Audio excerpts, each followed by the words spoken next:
Okay, I think we're all good to go. I think we got everything where we need it to be. Yes? Yes.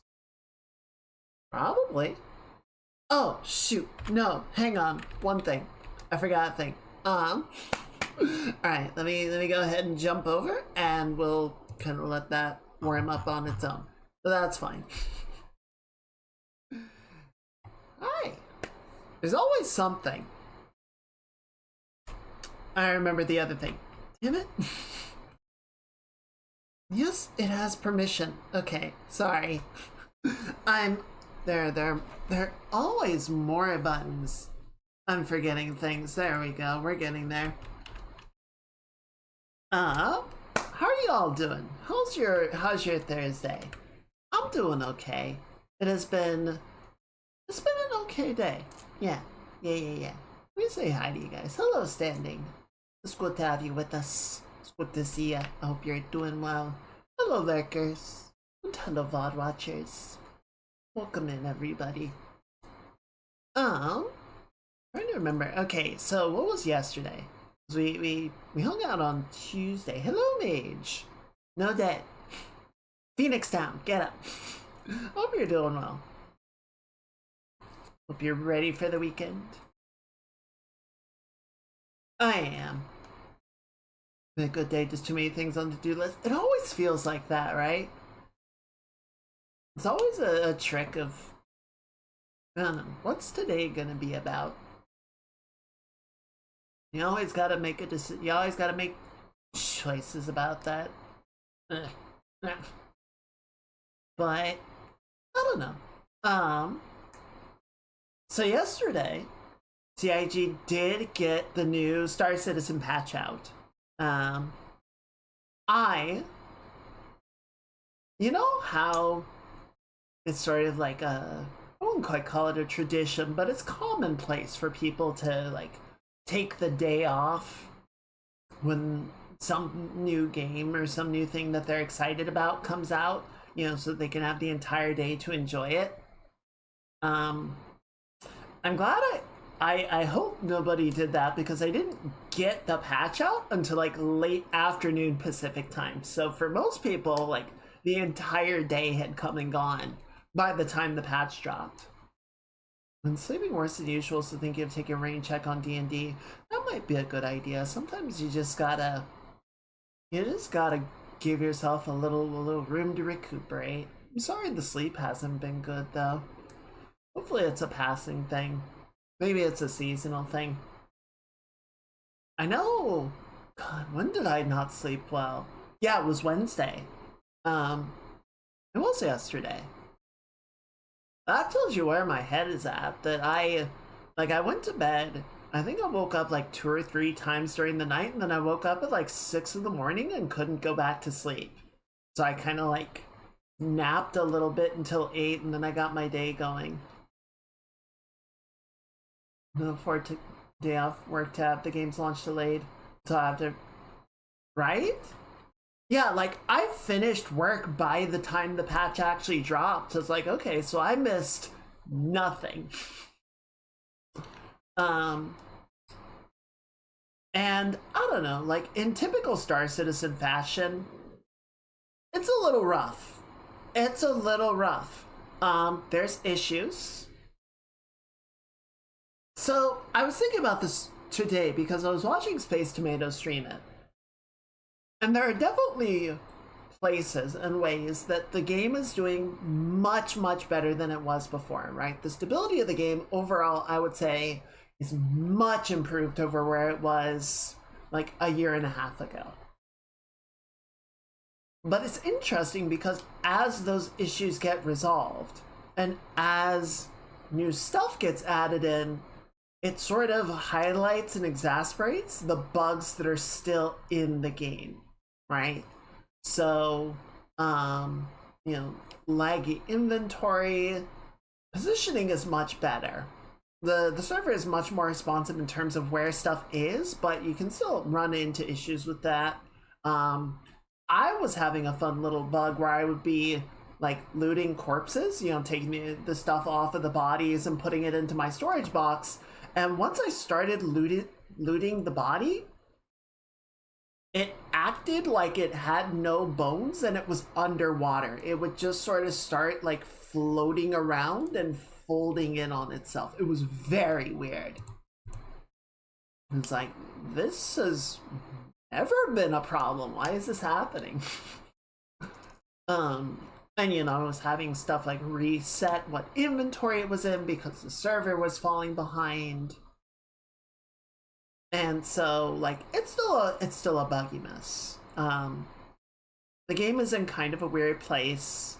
And you know, I think some degree could kind of expect that because they were adding, this is another one of those patches where they're adding in like the first iteration of a pretty fundamental system. You know, they're introducing the crafting system and they're overhauling the inventory management. So yeah, it's gonna be a lot. It's gonna be issue-matic. So I don't know. I want to be optimistic and say like, oh, you know, they are getting stuff into the game, but it is, as I was saying, sort of highlighting things about the state of the game that's like, oh, this is still here. This is still a problem. And as more stuff is becoming dependent on that working, it's becoming an even bigger problem. You know, you're trying to go around and like, oh, so the one that Tomato was running into today is he was trying to find a blueprint so that he could craft a plasma LMG. And I don't actually know if any blueprints have a random drop chance off of enemies or anything. Right now, it's a very fun method where missions have a chance of dropping a blueprint. I don't know if, depending on the mission, it's like guaranteed to be a drop, but then it's random what blueprint you get. And I don't know if it's from like a specific pool for each mission, or if it's just here's all the blueprints and the mission has a chance of dropping one. It seems to be from a pool, right? So like if you do an ASD facility mission, you're gonna get something from the ASD loot pool, but don't quote me on that. So he would try and go to one of the ASD facilities and do the mission, but because the servers are overloaded, one of the first things that tends to break when the servers ship themselves is mission sequencing. So he would go to the facility and then not be able to complete the mission, which means no blueprint. So they need to fix that. They really need to figure out what's going on there and get it to a place where like you can reliably run that content, because everyone agrees when Star Citizen works, it's an incredible game. The problem is how often it doesn't work. They really need to figure that out. I know they are trying. I know they are working on it. I don't want to insinuate that they aren't. I think they just set this up in a way that makes it really hard to resolve these issues.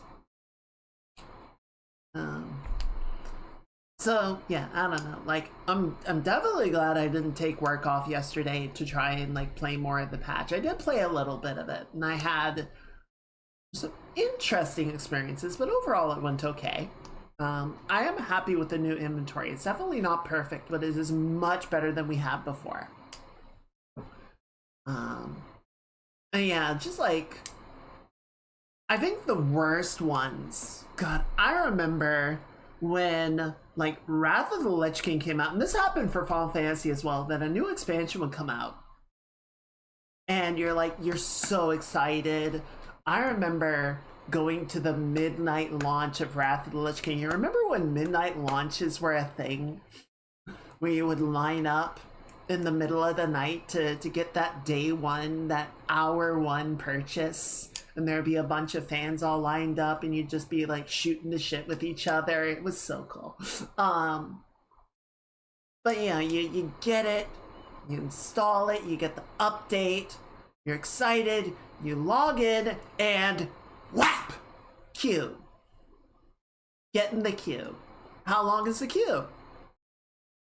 12,000. And you just have to sit there for hours.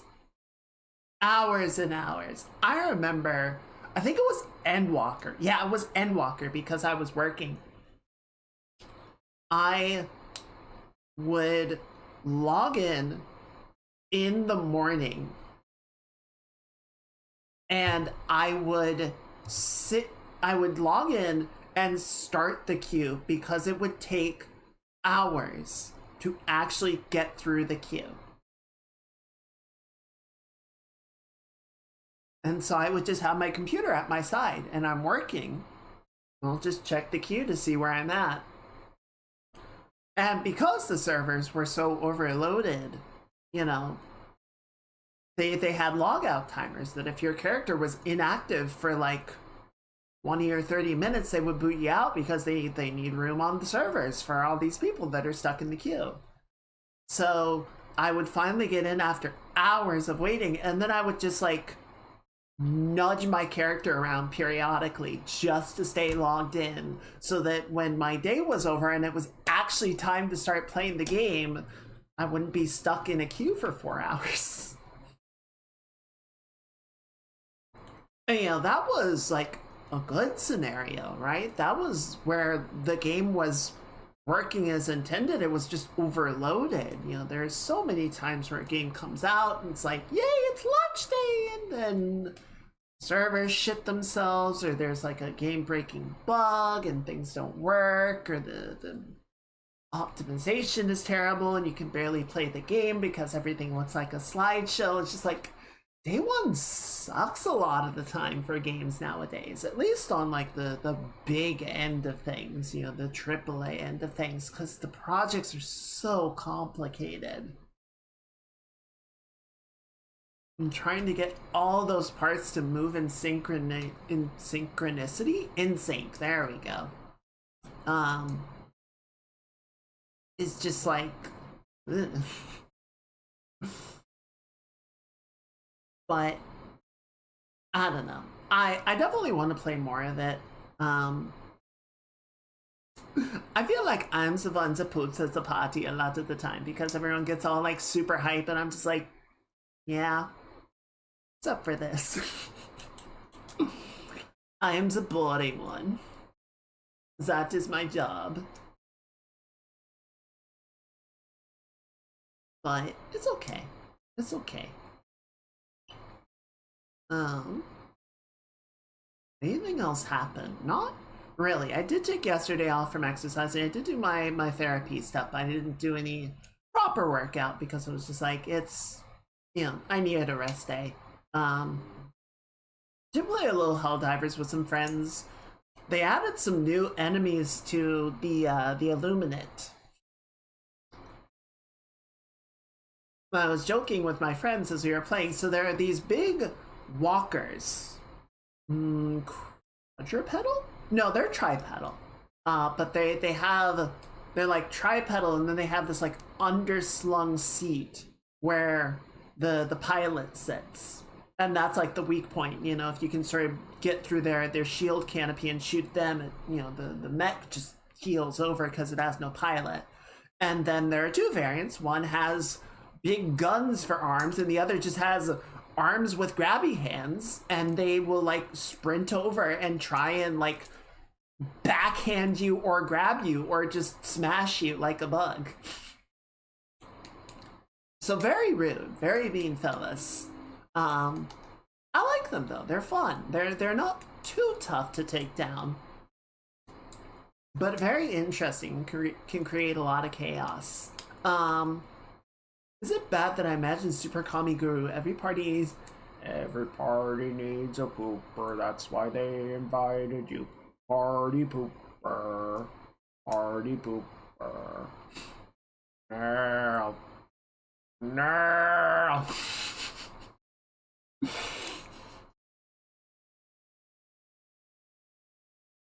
Oh, I love that show.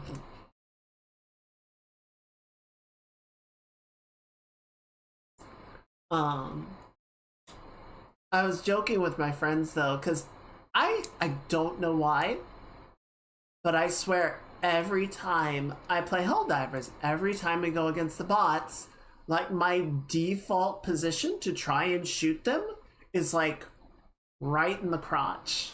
It's like a little below center mass to deal with the weapon recoil, and I just end up shooting them in the dingus every time. And I feel like Arrowhead saw me and they understood me and they made an enemy specifically for me because they gave it a giant nutsack and that's its weak spot. I'm like, orders received. It's nice to be seen. It's nice to be understood.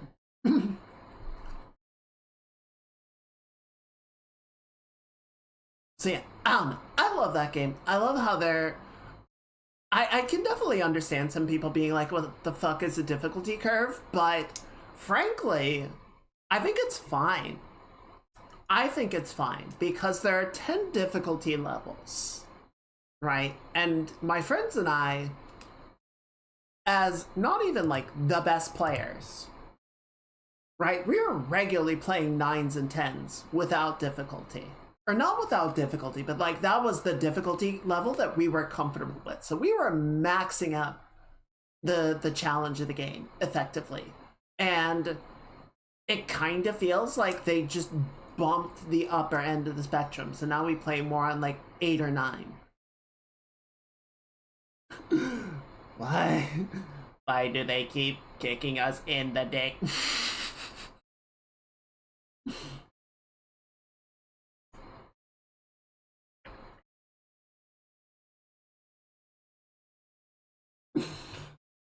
I feel bad, but also I don't. Also, there's a bipedal walker. I don't know what they're actually called. We just keep calling them Ed because they look like the Ed from RoboCop. It's literally just the Ed walker from RoboCop. And its weak spot is also a vent between its legs. So I just like to take my Quasar plasma cannon and shoot it in the dingus, and it blows the top half into the air like a tank exploding.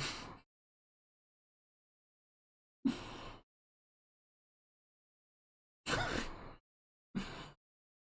kicked it in the dick so hard its head flew off.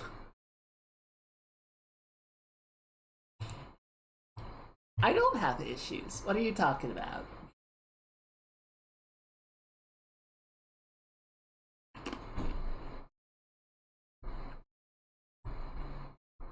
So yeah, I did end up playing a little bit of that, and I think that was good. Like, I did a little bit of Star Citizen beforehand, and then I stopped to play with my friends. I think if I had tried to, blitz through like 6 hours, 7 hours of Star Citizen, I think I would have gotten really upset with it. I think I would have just been like, these bugs suck and I hate them.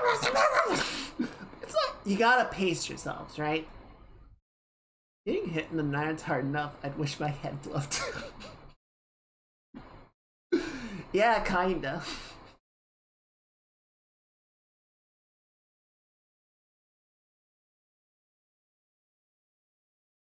I feel like it would just be one of those anime scenes where you just like get hit and then your head just like turns into a rainbow.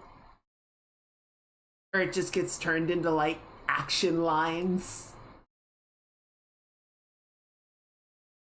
It's like, we're not gonna actually show it, but you get what's happening here. Uh-huh. So yeah, did that, was watching Tomatoes sort of play through a bit more of the patch today. I don't know, work was fine. It was kind of a busy day, but it was less stressful than yesterday. Yesterday was a lot of stuff that I was juggling, but I didn't have anything I could actually do, right? So it was a lot of hurry up and wait, which I hate because I just sit there like glued to the screen, waiting for updates, waiting for something that I can actually do something about. And There's nothing you can do. So there's no way to like relieve the stress. You're just stuck with it, and that sucks. I hate those. Today was more stuff that I could actually work on, which was nice. I enjoyed that a lot more. Um, I did have one fun little thing. Well, not fun, but exciting, I guess I could say. Um, so I mentioned the PT that I'm doing because I've got weird joints, right? One of my knees is kind of weird, and my shoulder in particular is very weird. It's very funny. It's very haha funny in that like the rotator cuff, the muscles. I didn't make it very well. The muscles that control the movement of the shoulder, I guess, don't do a great job. So in certain angles, in certain ways, I can roll my shoulder and it kind of rolls out of the socket a little bit. I'll work on that with the new model. I'll try and fix that up. Like, I don't dislocate it, but it kind of like rolls onto the rim of the cup a little bit. And, you know, at certain angles, it like makes a pretty loud popping noise when it does that. You know, it sort of like comes up and then slots back down into the socket properly, and it like pops, and it doesn't hurt, but it is not a good thing. So, you know, I saw a doctor about that, and they recommended physical therapy just to sort of try and strengthen everything around there. So that's part of what I've been working on. And what I have noticed lately is, you know, one of the things I was sort of working on with my physical therapist, or while we were discussing things, was sort of how to like flex the muscles in the rotator cuff and activate them more. And I found that when I do that, it doesn't make the popping noise anymore. Like they have gotten strong enough that with a little bit of activation, a little bit of focus, it works the way that it is supposed to. And then like while I'm doing exercises, you know, I've got the muscles activated because I'm doing reps and everything. So they're like already primed. Whether I'm focusing on it or not, the popping is significantly less or gone entirely. It does come back, right? Like as the muscles sort of cool down and get back into more of a rest position, it does return. But even like doing it now, it's much less noticeable. It's much less jerky. So it is working, which is really good to feel. And, you know, I figure a couple more months of this, it'll actually sort of get into a good position where it's like, I might not need to do the exercising as much. I can actually sort of like, you know, do it occasionally, but just to sort of keep things in a good state, but I don't need to like maintain a constant regimen of the workout. So that's good. That was exciting to see, like, to actually feel progress happening. So yeah, I think the physical therapy is going well. Now I just need to work on the mental therapy, which is, I don't know, I think that's harder. I think I would rather just like go run another 8 miles.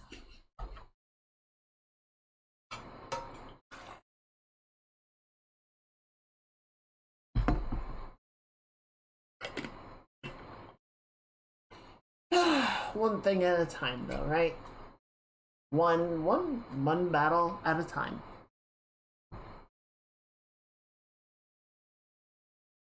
Uh-huh. Yeah, that's kind of what's been going on with me.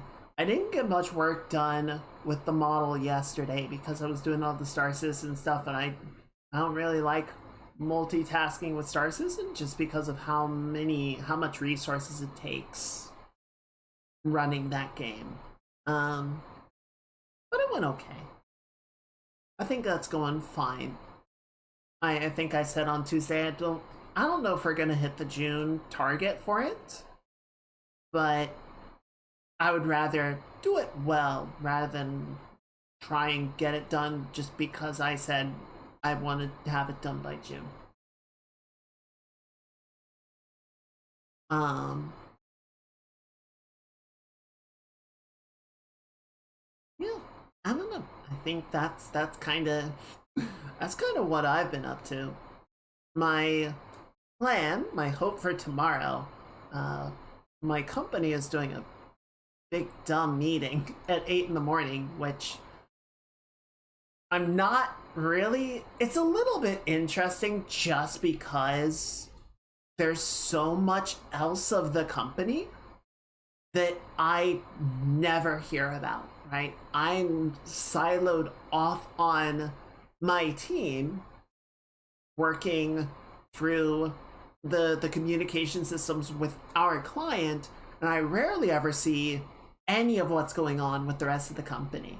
So the meetings are kind of nice just to sort of catch up with everyone else and be like, oh, look at all these other projects that we have going on. What all these other people are doing. That's cool. That's good.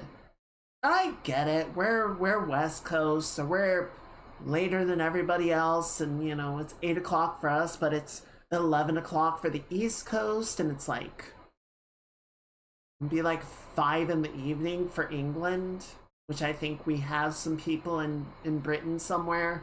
So I get it. This is the time that works best for most people.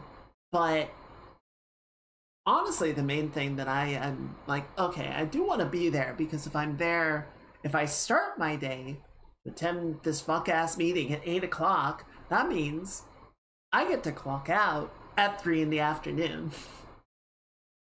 Which means I'll have plenty of time to go for a nice bike ride tomorrow. And it looks like it's going to be a really good day for it. It was such a nice day today.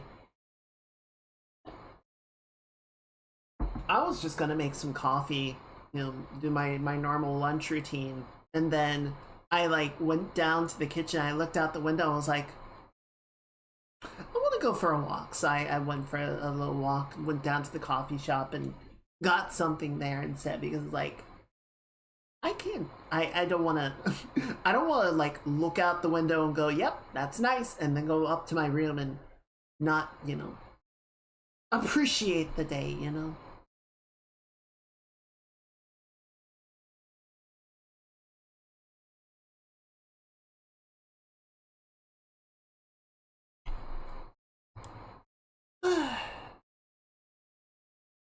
What is I still have this tab open. So there's a database website. I'm not sure what MDB, I'm not sure what the N stands for, but it's essentially a mission aggregator for Star Citizen, because there's no good way in the game right now to understand all the missions and what rewards they're going to offer, especially now that the blueprints are in the game. So this is a good way to sort of understand, oh, I can go here and do this mission and have a chance at the blueprint that I want. And that's great. That's good. This needs to be in the game, right? It's nice that there are tools for this, but every MMO has third-party tools that people develop to provide additional information or allow for, practice or strategy or whatever the case may be. Star Citizen is not unique in this. They are certainly not the only ones. But I don't know. There's a certain level of, oh, it's fine that, someone is providing an additional tool for this. Final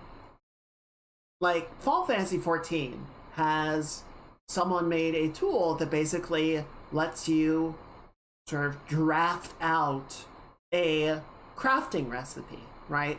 Okay, I want to make this piece of armor or this potion or whatever the case may be. I am going to plug in all my stats, and then I can sort of figure out I need to do this sequence of abilities or the sequence of actions, and it will, you know, show if you succeed or fail and how much you don't complete the recipe by. And from there, you can save it out as a macro and plug it into the game and just have one button crafting, which, you know, you might argue is kind of boring, but a lot of times if you're doing like mass crafting like that, you're not necessarily trying to have the most engagement with it. You're trying to get all of your crafting done so that you can do raiding or whatever.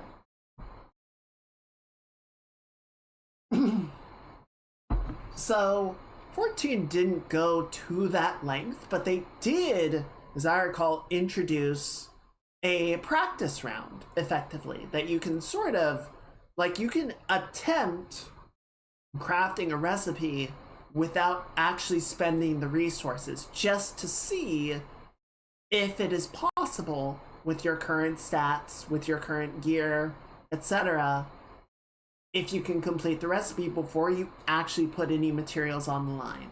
So, like, they saw there were enough people using tools like this and wanting that information that they said, let's put this in the game officially.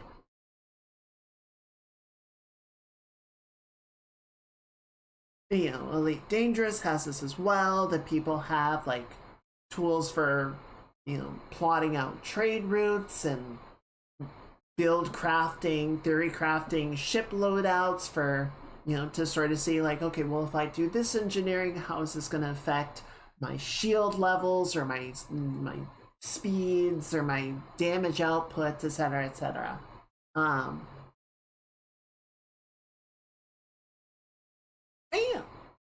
I think it is sort of figuring out the right balance of how much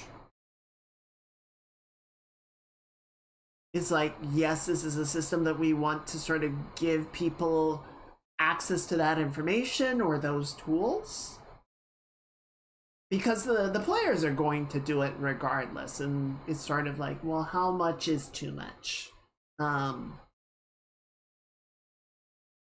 I do think in the case of Star Citizen, the current mission information levels are, or at least mission sorting, is inadequate. They definitely need more visibility in that regard, but I don't know. I think it's also fair to not necessarily say like, well, if you do this mission, this is what you are guaranteed to get, right? That might be a little bit too much, you know, because they already tell you what the payout for the mission is. And like if I click on this one, yeah, so this says there are 1, 2, 3, 4, 5, 6 possible blueprints that you will get as a reward for completing this mission, as well as this much money.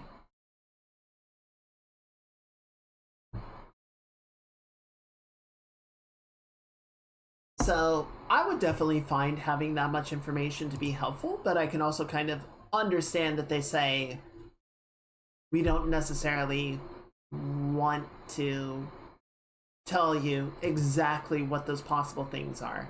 Oh, I don't know, like I going through my contracts would probably want to know, hey, here's the chances of what you can get. It's like, oh, I'm looking for that particular armor piece or the blueprint for that. This is how I get it. Okay, let's go. As opposed to just looking at the contract list in the game and going, like, I didn't look super hard, but I didn't see anything in the game that indicates whether a mission offers a blueprint as a reward or not.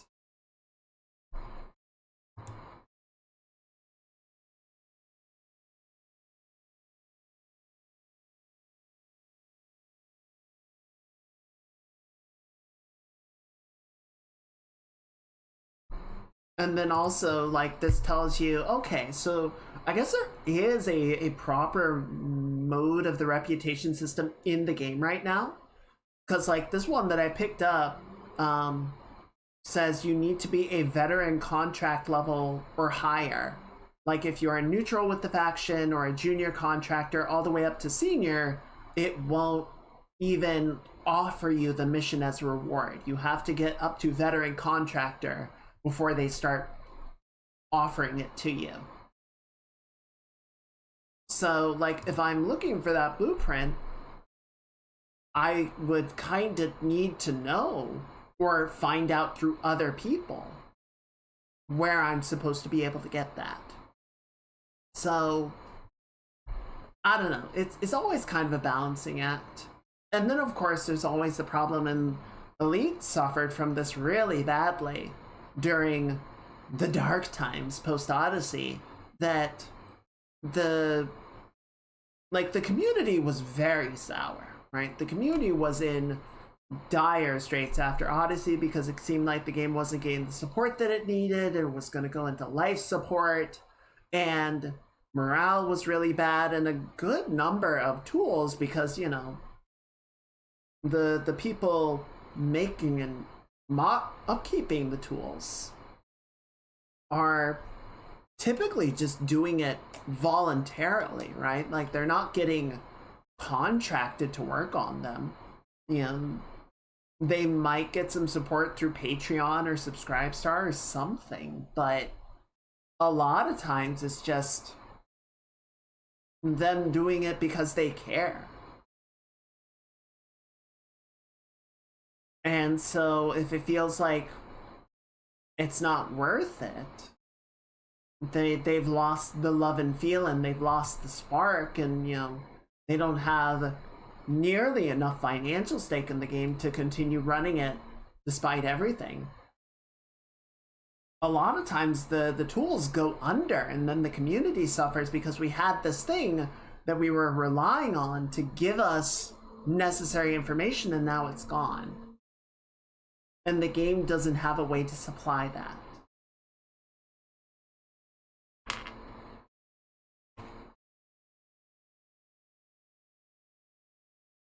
So I don't know. Where is the balance on that?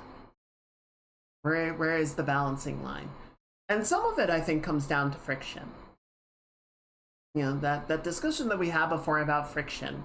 Of like, well, if I want this armor set, or the blueprint to make this weapon, how am I supposed to know where to get that? Right? The game doesn't tell me outright, oh, you want this, you get it from here. So the options are, you go on the internet and you look up where it comes from, right? You go to a database, you go to a wiki page, and you see what it says there. Or you ask people in-game and see what they tell you. And there is a non-insignificant portion of any population that their response will be, Google it. Why are you relying on us for basic information gathering? You should be able to go find that yourself.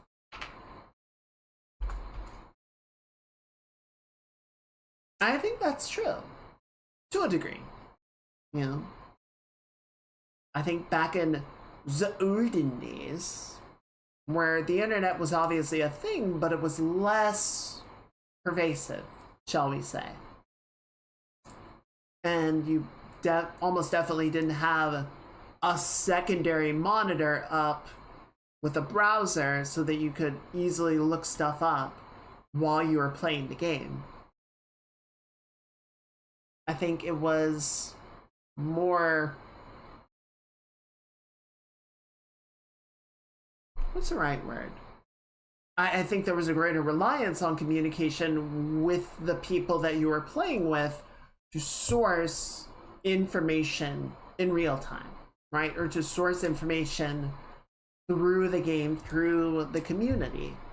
And nowadays, the default is to just go look it up, because someone has put in the effort to compile the information into a database. Almost guaranteed. I feel like the game has to be in a very bad way for nobody to have done it. You know, Warframe, the wiki is officially supported, so the community and the devs are updating Warframe's wiki with appropriate information on drop locations and drop rates and content as the game updates.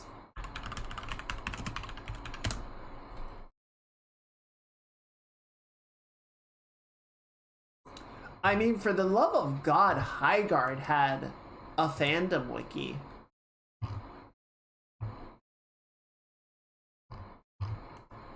It doesn't look like it was particularly well fleshed out or anything, but like someone started it.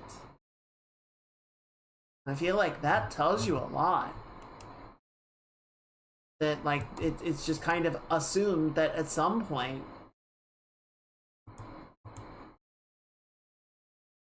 yeah, like Dexerto at least had a couple pages for like weapons and mounts and various other information. So yeah, I feel like the big sort of challenge when you are sort of creating a game, trying to sort of instill that necessary friction of interacting with other players, you can't expect players to go to each other for information because that is readily available, right? You have to create friction some other way, and I realize that's not helpful, but I think that is true. You know, I'm gonna toe the edges of being political here for a minute, but I think that's also a big thing, at least in, you know, like the first world, with changes to education. So I feel like when I was a wee little rock, and I feel like it's largely still the case, a lot of education is about instilling information and making sure that the student retains it, right? It's like, here are tables and dates and facts and figures. Read them, instill them, internalize them. We will test to see how well you remember those things. And there is a use for that. But at the same time, I feel like, especially with how things are going right now, the necessity is not so much how well you retain information. It's more a question of how well can you source and process information, right? How good are you at finding facts about a topic and critically assessing them? You know, you're going through a history class, it's like, yeah, you can name off all the dates and locations and, you know, major players of a particular conflict, but can you say anything about why it happened, right? What were the things that led up to it? What were the ramifications? What were the motivations? That, to me, is more important than, by and large, any of the events that happen in a particular event, right? Like, that's just sort of the breaking point. So, I don't know. I feel like there's kind of a tie-in there, you know? It's like, we have the information. We can get the information. The question becomes, what do we do with it? I feel like that is not as well on an education side. It's definitely not as well handled on the game side. I don't know. I feel like that's an interesting theater to jump into, though. I feel like there's a lot that can be done with that to make it more, to create interesting modes of friction there, I suppose is how I would put it.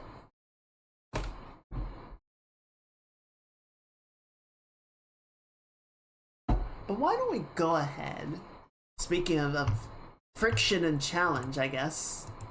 Good segue, Kaiga. Thanks, Kaiga. Why don't we go ahead and start looking at the plan for our next animation. So there's kind of two things to approach here. You know, we've got our walk cycle from before into a pretty good spot. I'm pretty happy with where that is at right now. But sort of critically, it's a fairly normal walk cycle, and it doesn't work for Jordan carrying the book with her, right? Like, her normal walk cycle, the thing that she does before you throw the book, is going to be her dragging it behind her.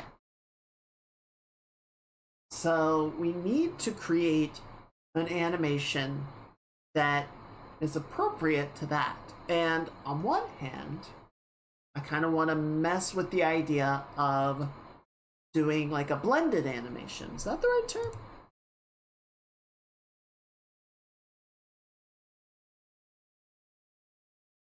Yeah, like overlaying animations on top of each other. So that is an option. What I'm kind of feeling with it, though, with this particular one, is I don't think her, we'll call it idle walk, necessarily meshes correctly with sort of the additional lean forward, the additional weight involved in moving a heavy object like that, right? I feel like we're still going to have sort of a full body animation where she's more like leaning into it and pulling with her shoulder.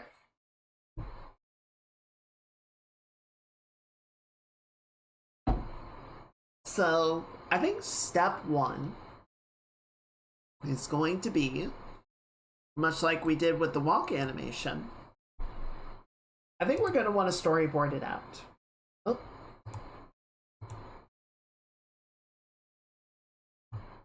Right, we had this, and we've already kind of got that going right now, right? Or at the very least, we have a run cycle, which I think is fine. We'll probably want to have a walk and a run. Maybe we'll do a run cycle first, just to get a little bit more variety, right? A little bit more of a difference in what we want to do with the animation. A little bit more variation in our practice, rather.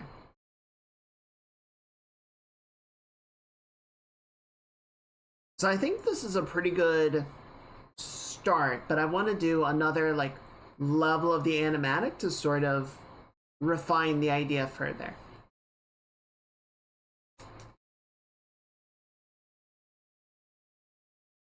So I think we'll start here tonight. Excuse me. And kind of go from there.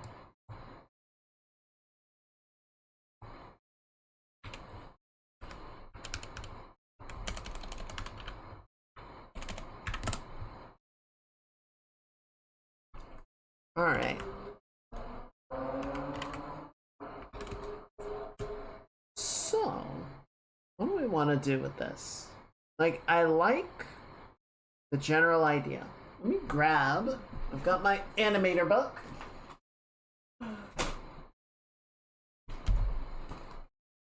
A lot of the guides that we were looking at before are walk cycles, right? And understandably, a dramatic amount of this book is dedicated to walk cycle because I feel like that's kind of the big one, right? Like there's sort of the fundamentals. You start there, work up to a walk cycle. And if you can get to the walk cycle, and if you can sort of understand how to do different walk cycles for different characters, then you're gonna be in a good spot. And you can sort of build out the ideas to whatever else you want to do.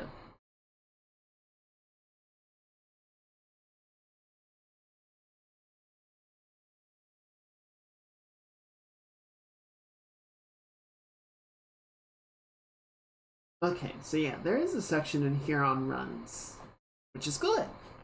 That's what I need.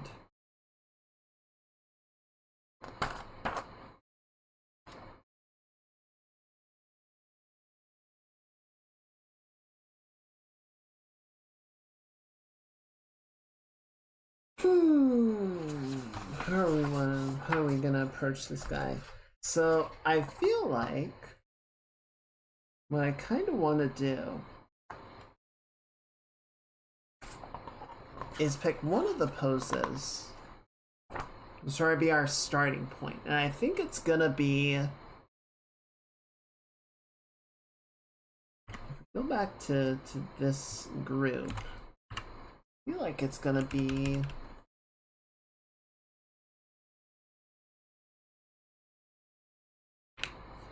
number 2.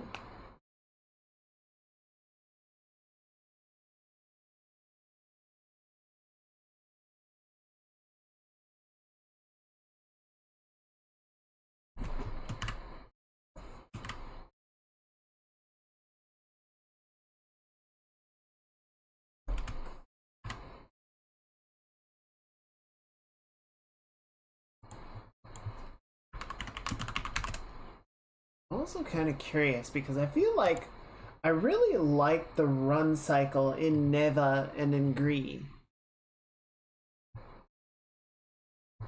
Not exactly the same, but there is some similarity in there. I kind of want to see like how they handle the positioning of the feet in those games. Okay, I guess yeah, the planted foot is a little bit out in front. It's not like directly below the character, so this is fairly accurate. But if we do something a little bit more side on, you know, I figure Jordan should be leaning pretty far forward, right? Because she's sort of pushing, or not pushing. She's leaning to get additional momentum. She's really pulling with the shoulder, so we might get a little bit of sort of twist through the torso this way. And then this leg gonna be sort of out like this.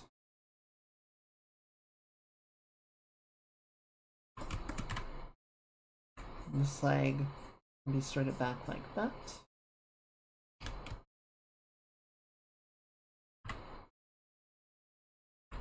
The shoulder will be sort of around like that. You.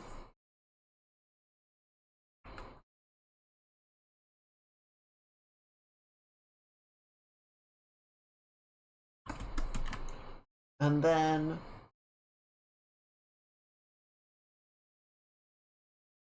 this arm's gonna be sort of going like that. And you start going the same way. See, I don't love the shoulders being like that though. I feel like that looks weird. I don't care for it.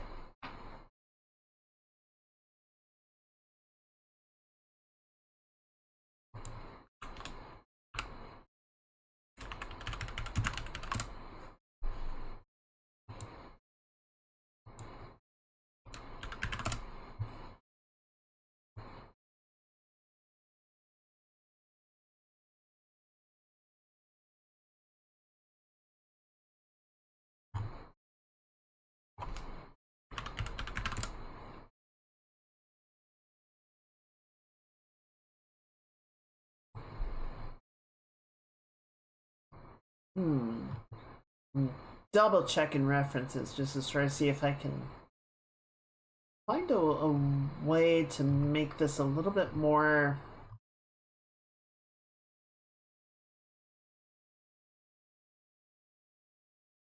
presentable? Not exactly the right word.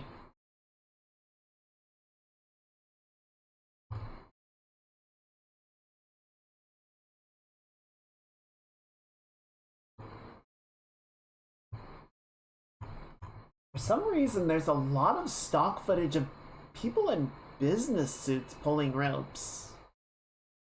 I don't get why business suits. That's weird.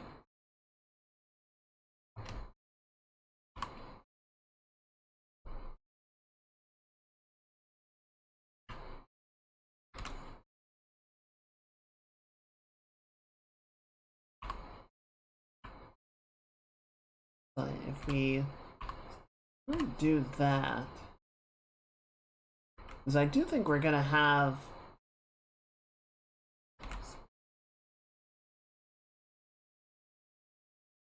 horses sort of like the shoulders are gonna have to rotate so that she can be pulling over one side of the body, right? So the hips are gonna be fairly centered. And the shoulders are gonna be rotating. So you're gonna go like that.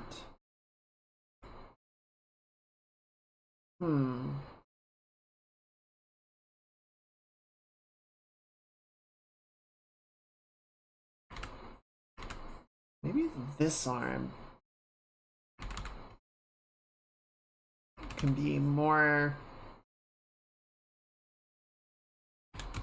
sort of fully extended, and then this one is maybe like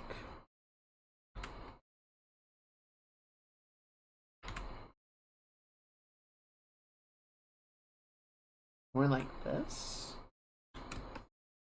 Trying not to put the hands right next to each other, but more sort of allowing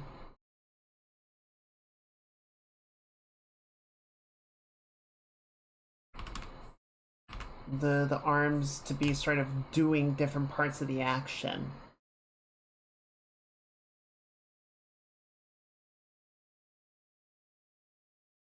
That might work.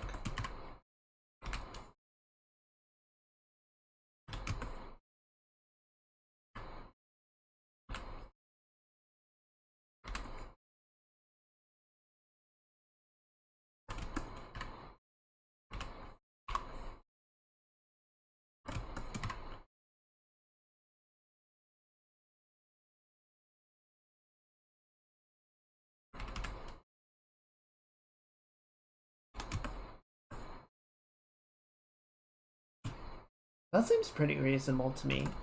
And then, you know, we can have the head be at like a 7/8 angle just to sort of help reinforce,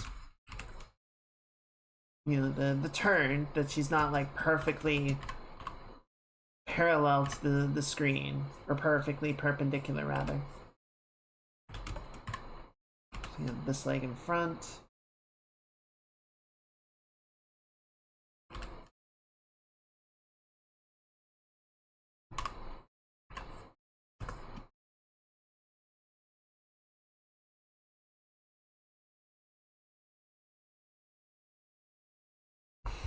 Okay, so animator guide.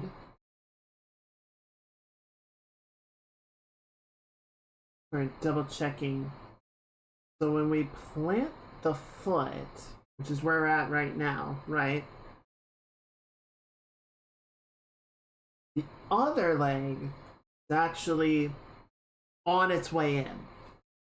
They're not fully extended at the same time. So this one, I'm gonna save it, or I'm gonna duplicate it though, just for in case I decide I do want that. Like, I think that gives more of like a really strong silhouette, but it would be more like this.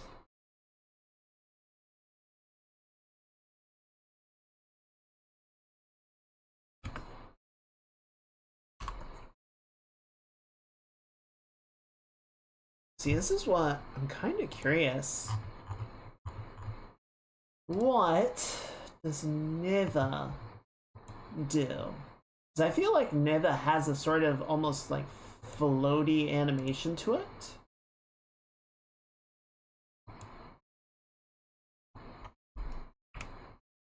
Where, bring up a playthrough here.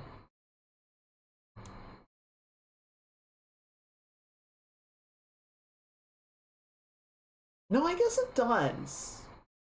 Like, it's hard to tell. Let's see if we can slow it down.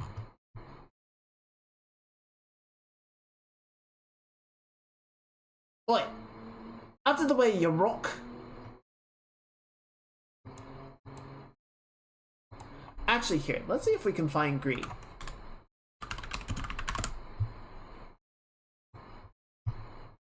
I think Greed does a really good, like, visual representation. Yeah, see? Let's step back. Yeah, so as it no, okay. Okay, I am wrong. I am in fact very wrong. See? They also have that bend in the knee. So, like, the foreleg and the sort of general triangular shape of the body is very backward leaning. So it gives the impression of the leg in the air being very far behind. But it does have the bend. It is coming forward to carry the momentum as the next step launches her forward. And then they have that little sort of gazelle moment where the launching leg is fully extended, and then the other one is knee up, ready to extend the shin and catch on the way down.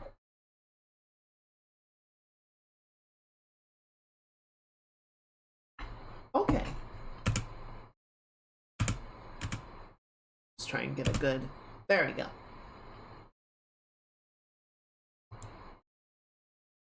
So yeah, we actually do want to have that.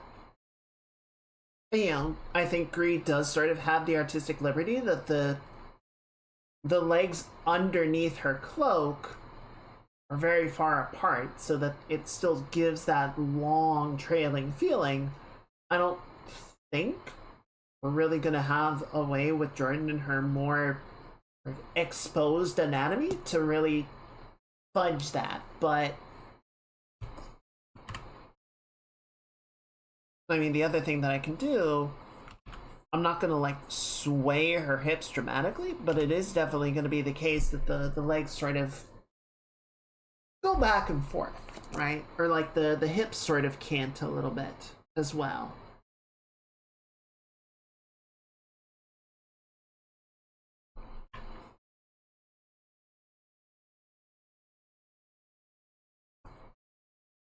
Okay, that makes sense. I think that works.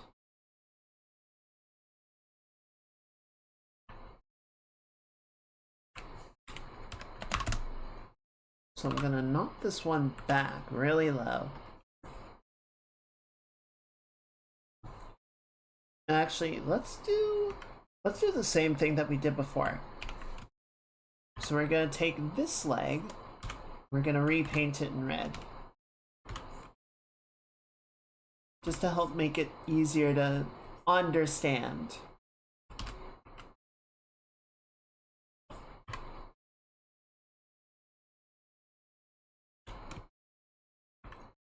Which one we're looking at, which one we're working with.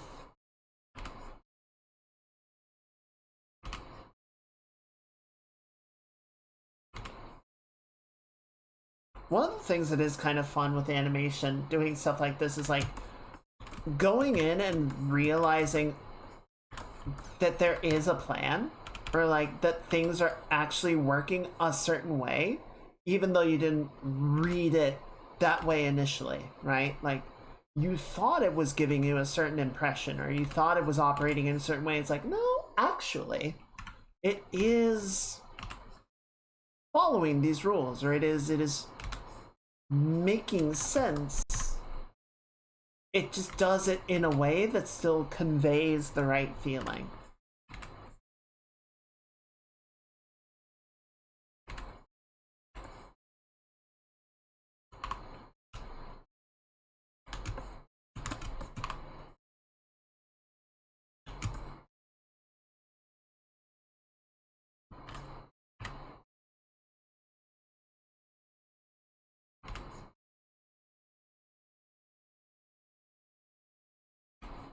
Sort of bring in some of the details of the sweater, help double check our anatomy and proportions. We can have the swooshies of the hair.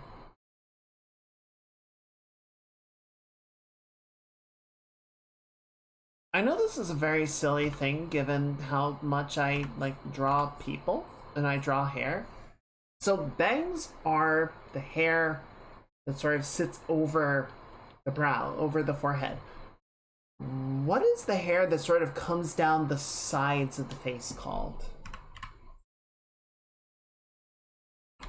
It's not sideburns. Sideburns are the parts that like specifically grow like in front of the ear.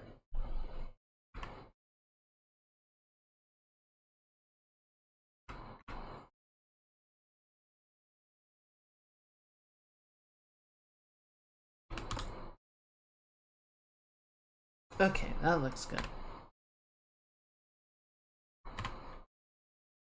Redraw that to maintain a good overlap.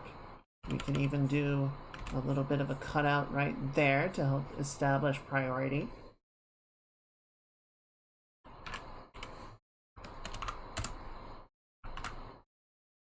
So the next one in our sequence, so we've got contact again, right?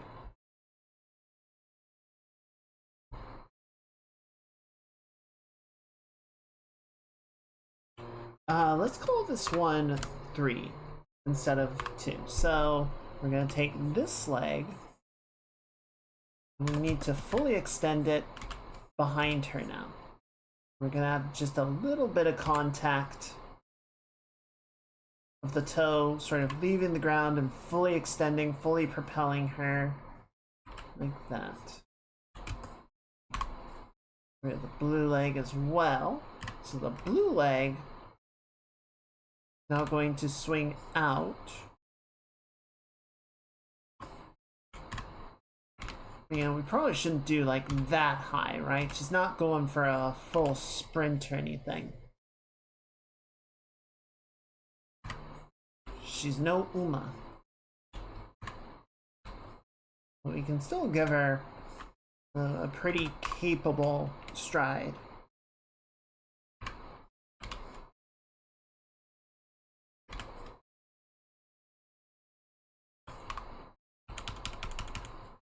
You know, as we rotate the hips around, the root of this leg is actually going to be farther back.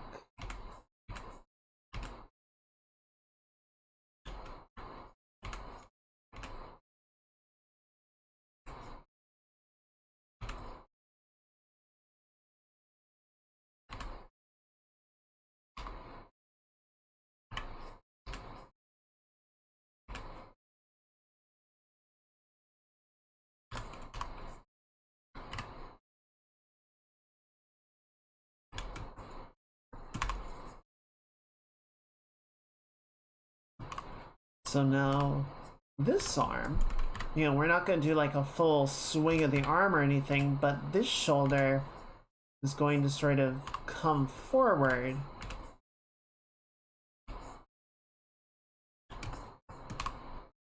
And this one is going to go back. So our center line is going to sort of come more out like this. And this arm is going to sort of twist around her body like that.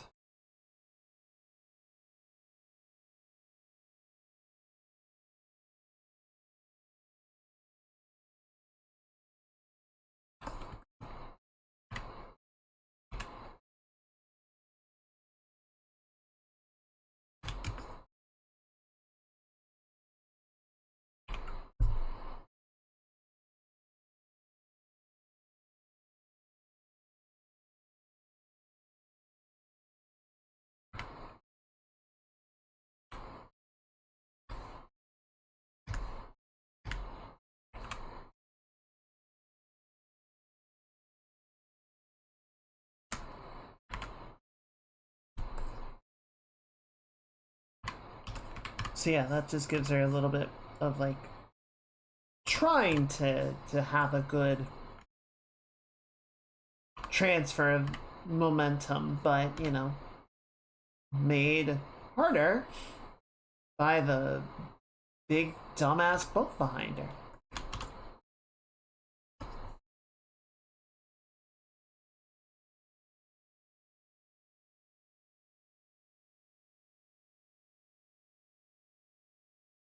So I'm just gonna copy this one more time.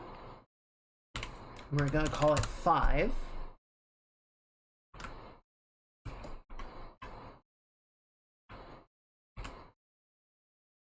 Sorry, do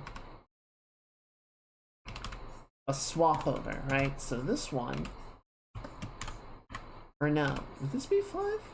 I think this would be 4.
Okay, and then this arm, we sort of get that full extension of the, or full rotation of the upper body, right? So this, like, these aren't going to be lapsing over like the legs are, but we are going to get movement in where exactly they sit relative to each other.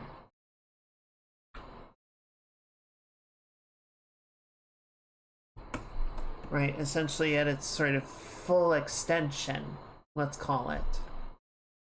Or this full side of it, the torso will sort of wrap around to be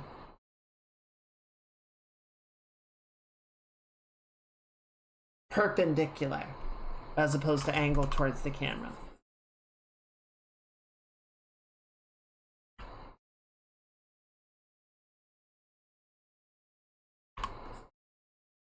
Right, so it'll just sort of sit more like that, and then other arm will be sort of back here. We'll come down. We'll sort of have to wrap more like this.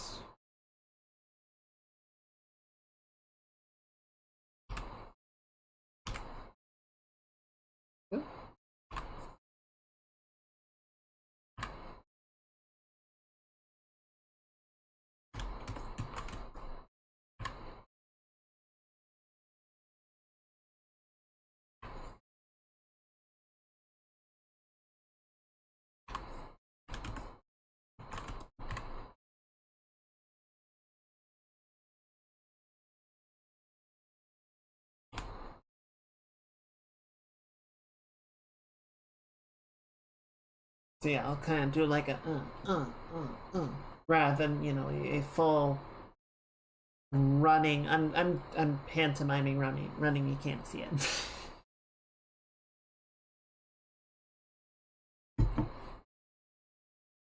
But I think that works. I do want to sort of go like with the walk. We basically did a half sequence animatic just to sort of pace it out. With this, I want to go all the way through just to sort of have that rotation and have it loop more cleanly. So we'll have a few more frames of this.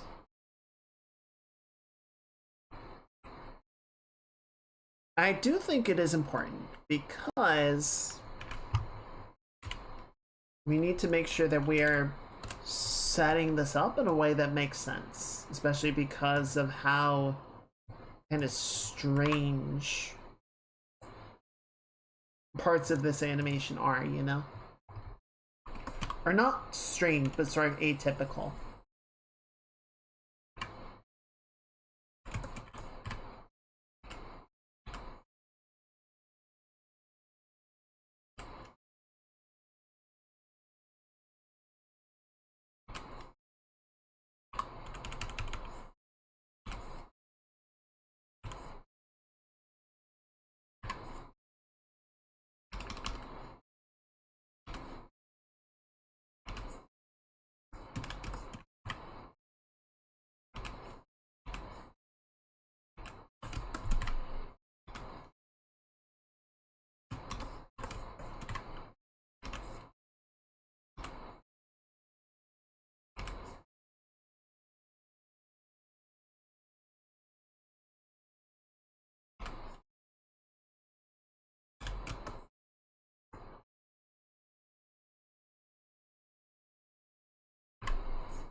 The foot is really fucking, but that's not important. So yeah, now this is actually gonna sit about where it is right now, because this is sort of the halfway point for the shoulders. So this part checks out. Let's try spacing this out now and see what it looks like. Let's bring up the timeline. We're gonna need a new timeline. Are you thinking?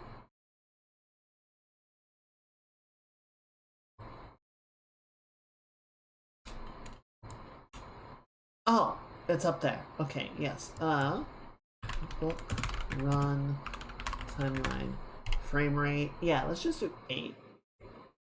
That's fine. Okay, so right here at the beginning, we need 7, 5, 3, and 1.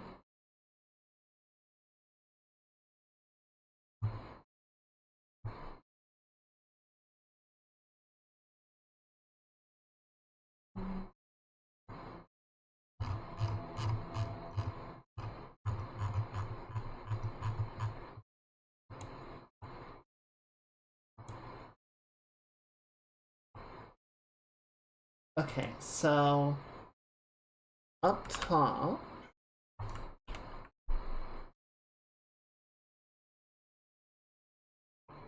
I'm trying to see if I remember how to do all these.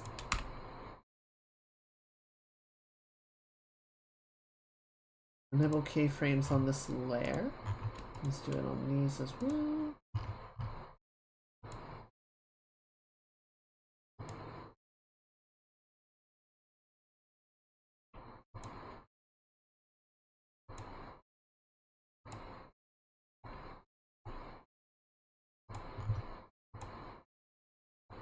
And we're just gonna block it like that, right?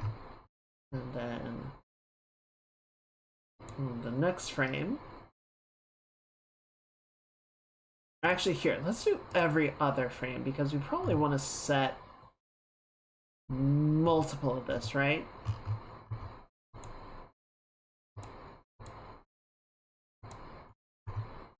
Can we put you up like that? Yeah, perfect. Okay. And then you go right here. You also go right there.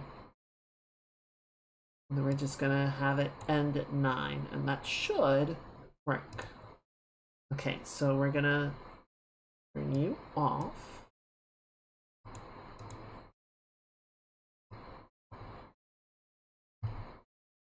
And then at 3, you will go off and you will go on. At 5, you will go off and you will turn on. And then at 7, we need you to turn off and you to turn on.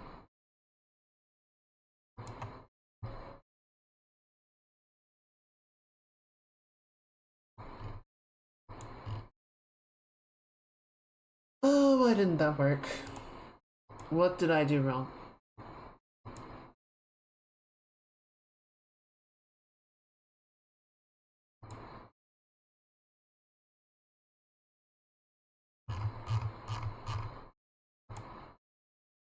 Let's go back to timeline 1.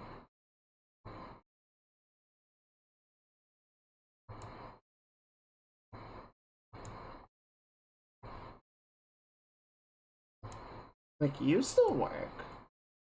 Oh, what did I do differently?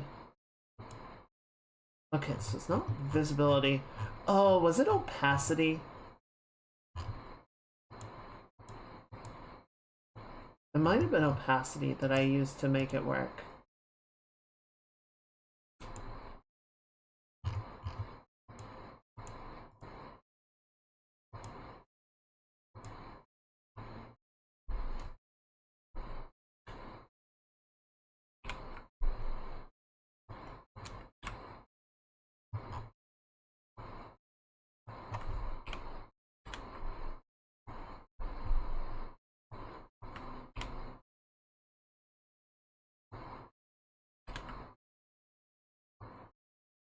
Yeah, there we go.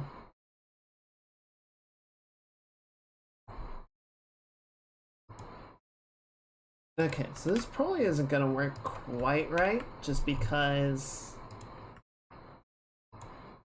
we're not, like, moving the character at all.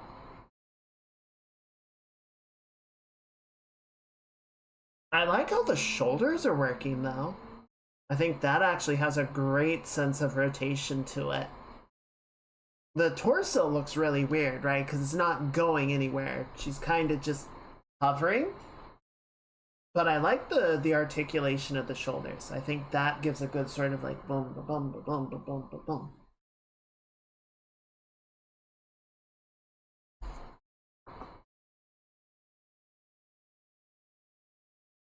Well, and frankly, I think part of the problem, we'll say problem, is that the frames that we have chosen are actually like level with each other, right? More or less.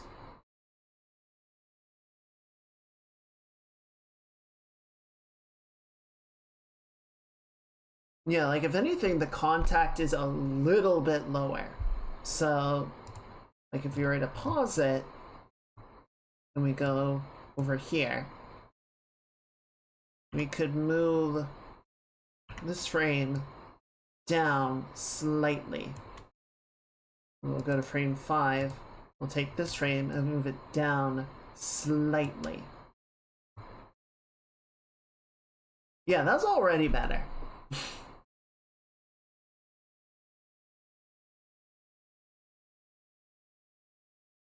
But you know, it's very slight, and we can really sort of start to push that more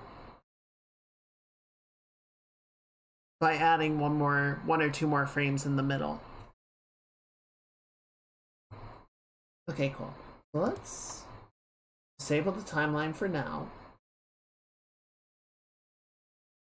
If I remember how. There you are.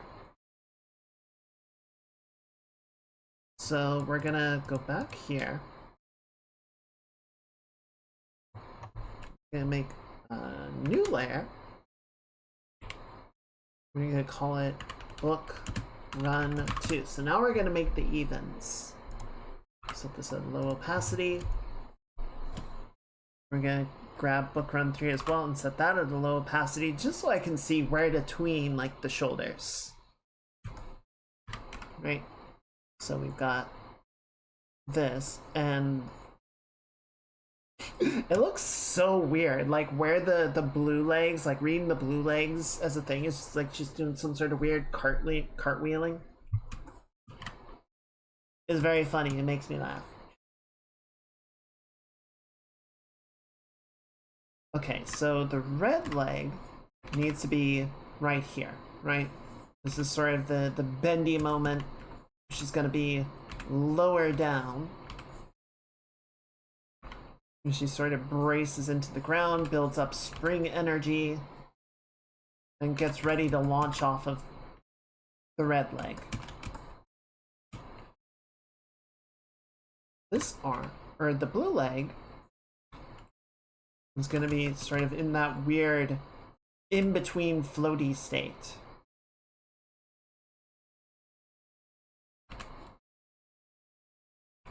Where it's sort of passing through,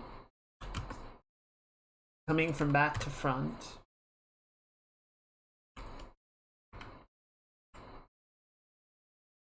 Red shoulder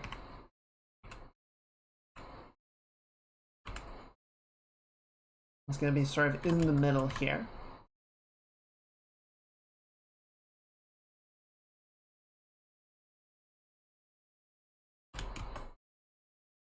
Blue shoulder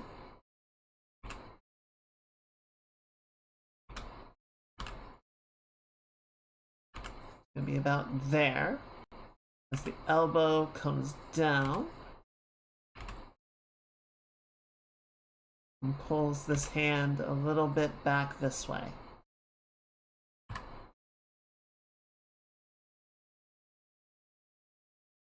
We should probably also have the head rotate a little bit with all of this motion, right? Like, she's not a bird. She's not going to be able to, like, perfectly bob her head up and down and keep it exactly level as the rest of her body is moving around. So we can definitely play a little bit more with that as we go.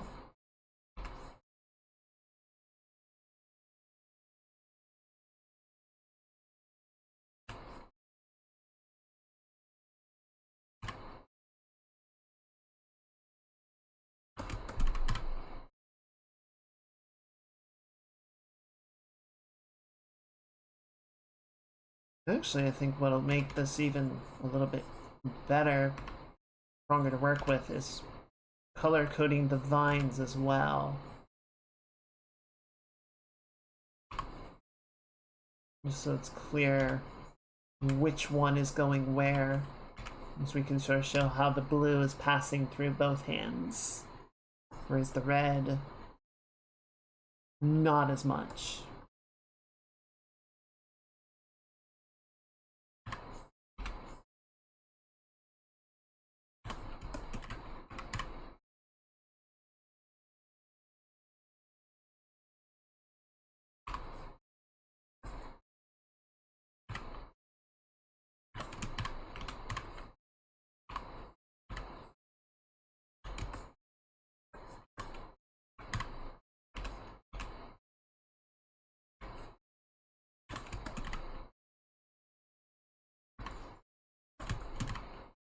Build out the knee a little bit more.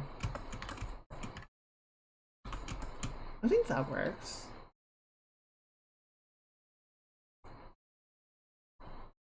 Okay, so hide that. And let's bring 5 up. So we've got the launch. So this is gonna be essentially the height of the movement, right? This is after she has propelled herself into the air.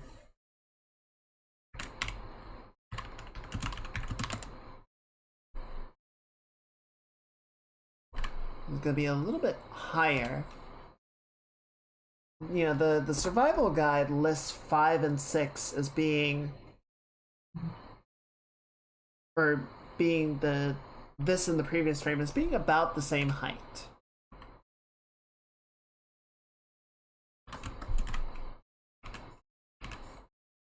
I think depending on sort of how floaty we want the animation to be, we might make this one a little bit more elevated, or maybe we'll just correct the position of the other one.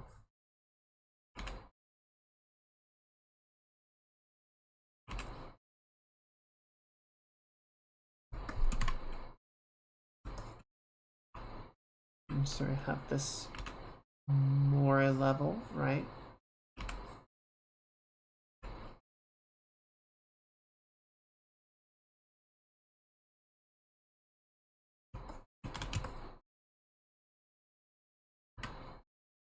Yeah, this leg needs to sort of come up and get ready to go, so it's going to be about where it needs to be on this curve, and then this is like coming out.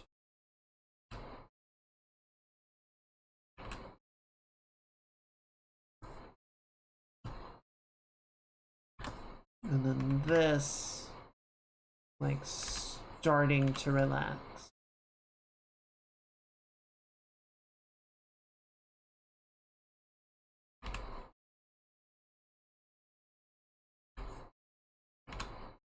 I'm probably not going to do it right away just because I think a lot of my game time for the next week or two is going to be pretty focused on Star Citizen, but I've been watching people play Marathon and I am interested to try it. I'm curious to see what they did with it. It seems interesting.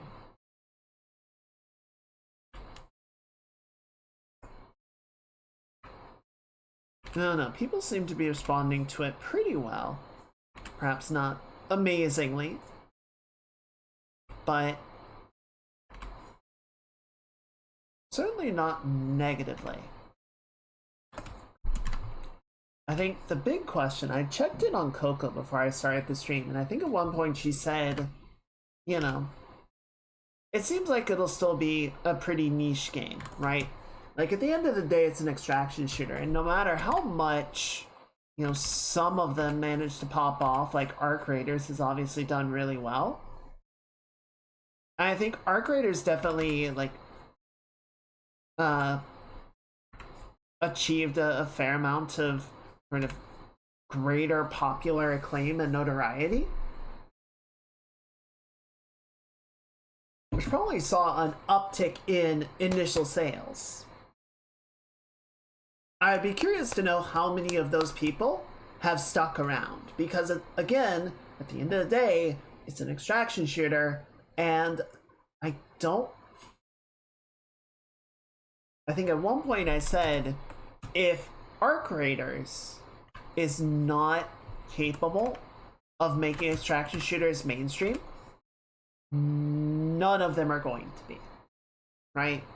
Arc Raiders is probably a pretty clear, like, waterline indicator of how popular as a common genre extraction shooters are capable of becoming.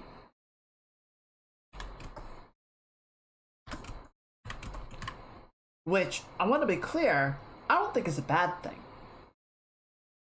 I think there's nothing wrong with a particular genre having a relatively small but dedicated and rabid fan base, right? Like, I think part of the reason that we see so many shooters in general is because shooters are just kind of easy, I guess. They're easy to build an audience around, but like trading card games, strategy games, simulators. One of the big problems that I think Microsoft Flight Simulator 2024 suffered from was Microsoft trying to push a flight sim as being a flagship title for mass market enjoyment. It's like, guys, you fly jetliners, you fly Boeings. You're not going to get 20 million sales with Cessnas.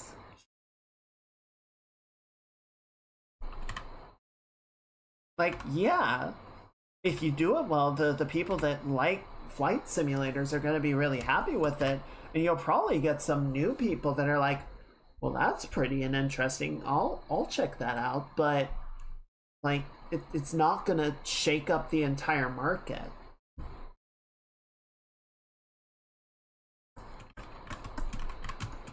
So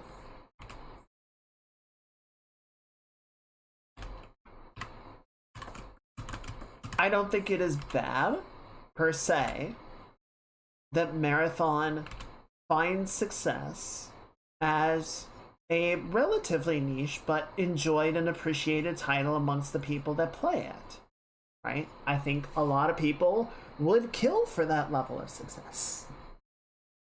And I think if they have sort of managed to set themselves within a particular space within the extraction shooter genre, of being, sort of more aggressive and action oriented and shooter focused rather than like scavenging and navigation focused like Arc Raiders is, then more power to them, right? That sort of gets the people that either just want variation in the games that they play or are more inclined towards that aspect to lean towards their game. Great. But is that enough for the people that make the decisions, right? Is that enough for the people that are going to be looking at the quarterly returns and wanting to see more? That's where my concern lies. Is it going to be a big enough game to constitute the cost and the upkeep?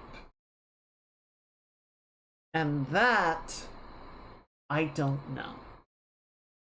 That is my concern.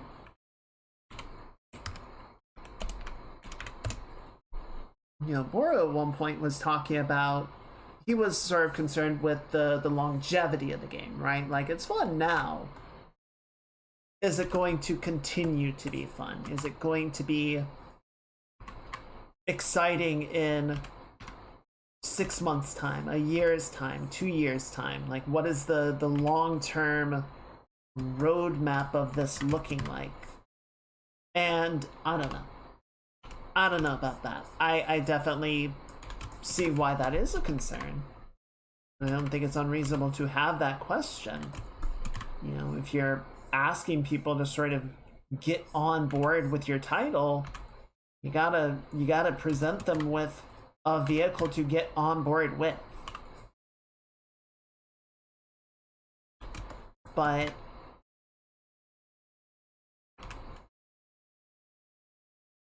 I don't know. I feel like even before the question of what is the roadmap,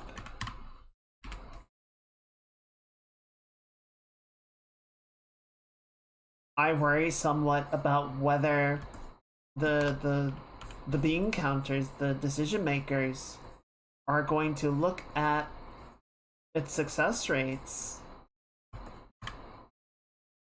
and feel like it was worth the cost of development and continues to be worth the cost of upkeep in developing new content for it, Because if they say no, then the rest of the conversation kind of doesn't matter. Because that means it's already looking at getting slashed. Which isn't to say that it is. I have no idea. But I feel like that's just kind of where a lot of the industry is right now.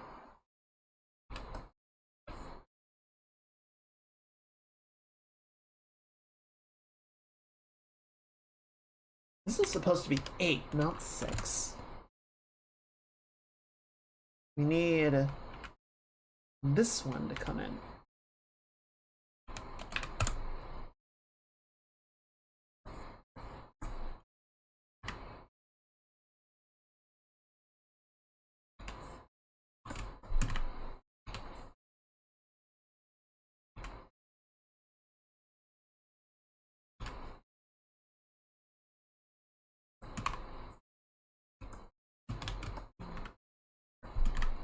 I don't know, like, regardless of how well it does, I think I'm gonna get a little stop killing games soapboxy for a minute, if that's okay, because I feel like we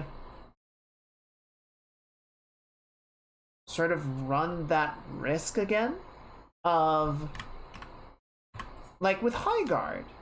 I'm not gonna say High Guard was a good game. I have opinions on it. They're all observational opinions. I never played it myself, right? I think there are a lot of issues about the lead up to it and the decisions made in its design, but at the end of the day, they shut it down after like 45 days on the market. And it is gone, right? It is unplayable. there are no servers to log in and play High Guard in any form.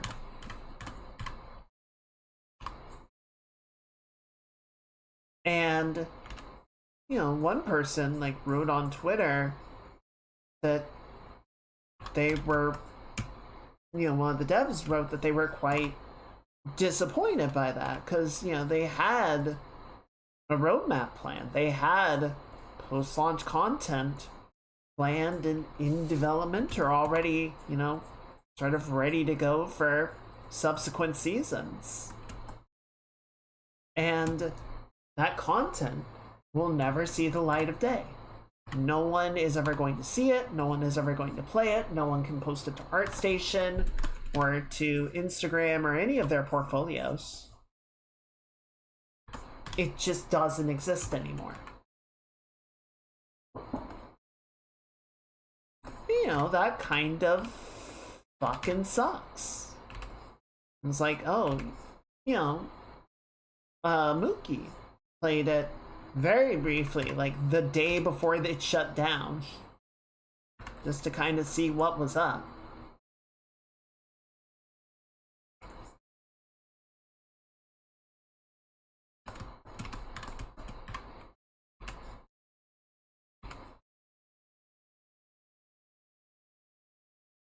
But it's like, I don't know, what happens to it now? I guess it, you know, doesn't matter that there are a few people that were enjoying it, a few people that were curious about it.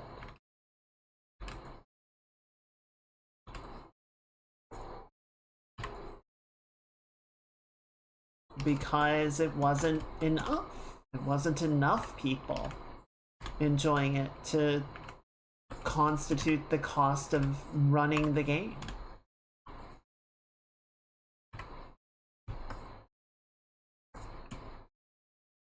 Okay, let's see how that looks. That should be enough. Okay, so I'm gonna drag up the timeline here just so we can see all this more easily. I'm gonna re-enable all of these.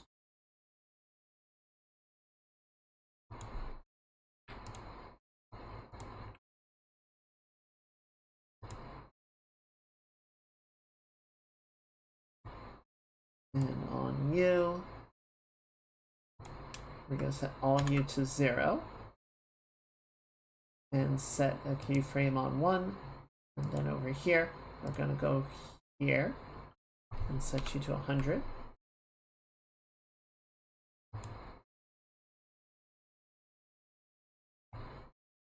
And then we'll just drag this keyframe over here. And then you're good. And then you'll go right there. You're good. And you'll go right there. And no, don't do that. Just the 1, please. Thank you. And you're good. And then you will need to hide again right there.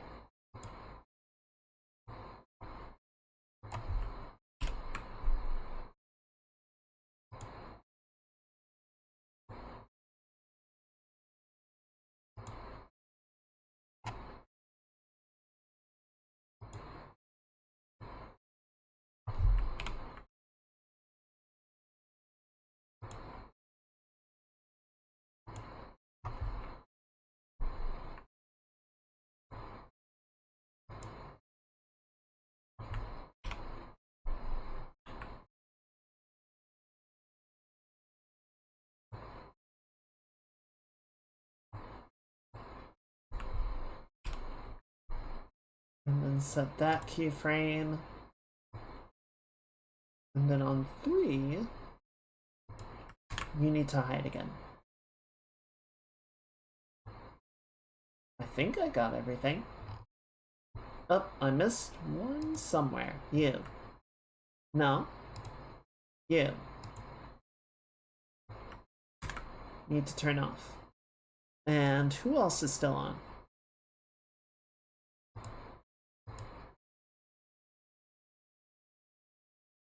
Four. There we go.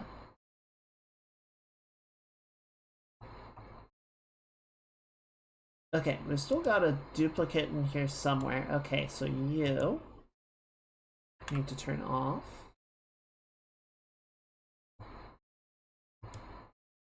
You need to turn off. I forgot to draw the book in a couple of frames. It's okay.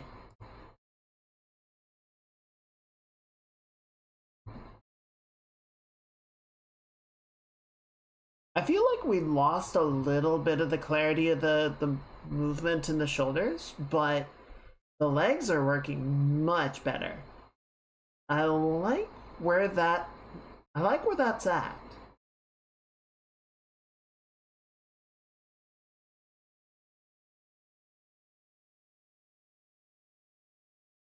How's that look to you guys? I think it has a pretty good like sense of motion. It has a nice fluidity to it. That like it's not overly bouncy, I think.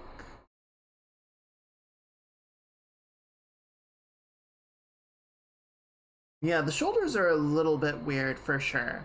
I feel like we kind of had better clarity before. You know what? I'm gonna put the guide down for a second. Try not to knock over my tea bottle in the process. Here, let's stop this. We're gonna disable the timeline. It looks so silly. It looks so silly when you stack them all up like that. But let's do this. There's nothing that necessarily says that we have to do everything on the same timing, right? And if we have a situation like this where shoulders were looking good in the fours, I'm using the wrong term again, but you know, on the 4 count, but is getting kind of confused in the 8 count, then let's just time it on the 4 count.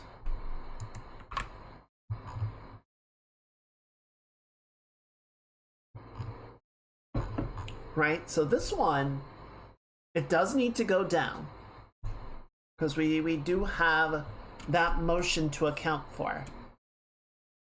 And what was 3 doing again? Right, so 3 is the full extension. So let's go ahead and drop this. I'm gonna do one other thing, just for my own simplicity, I guess we'll call it.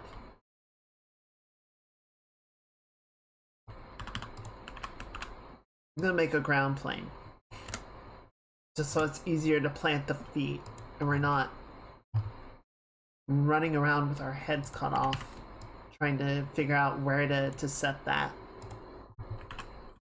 But let's go ahead and just move her down a little bit more and just try to slash the feet like so. Nice and level.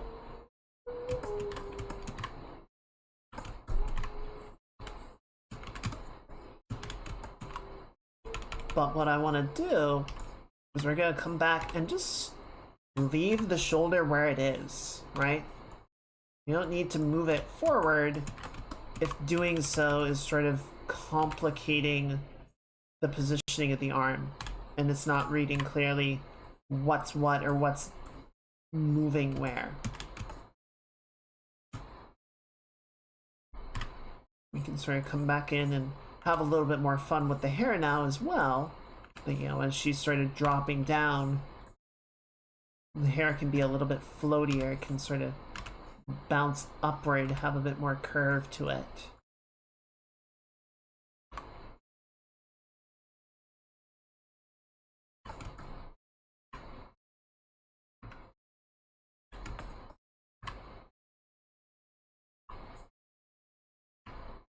Feels like coulda, shoulda done like the main body in black, just to make it a bit easier to separate it out.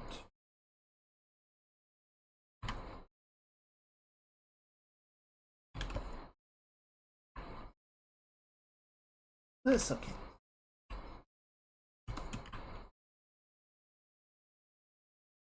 Just sort of reinforce a couple of the volumes so it doesn't feel like she's getting too narrow. Round the hair out like that. Oh yeah, and then we are talking about having the head rotate. So yeah, at this point, it will be a bit more of like a 3/4.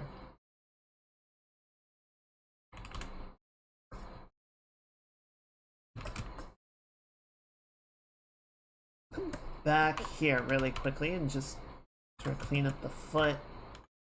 We can bring her down slightly, just so we have that point of contact, and then we'll turn that off. Drop this down. Now we've got 3, so we want to leave that where it is. We want to have that like maximum height, right? But then we'll sort of bring the toes down like so. Really sort of extend that foot as much as we can get it. Yeah, we'll probably have to reconcile a little bit what the rig can actually do versus what we've got going on here, but it gives us the right idea.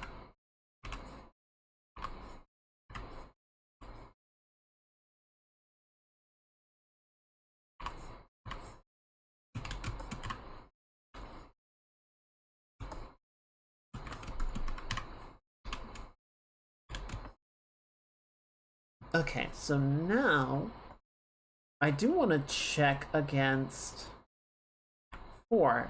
Okay, so yeah, see the shoulder between 3 and 4 is already more or less in the same position. So that's good. That means we're not going to have as much sort of confusion or ambiguity about its positioning as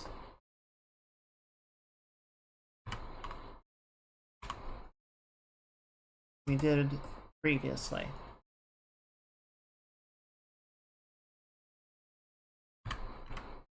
Clean this up a little bit better. Yeah, at this point, as the shoulder the upper body starts to rotate, we can have the head sort of start to shift in this direction as well, right?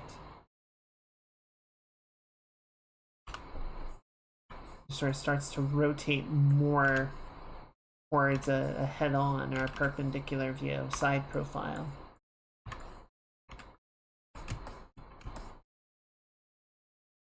And the hair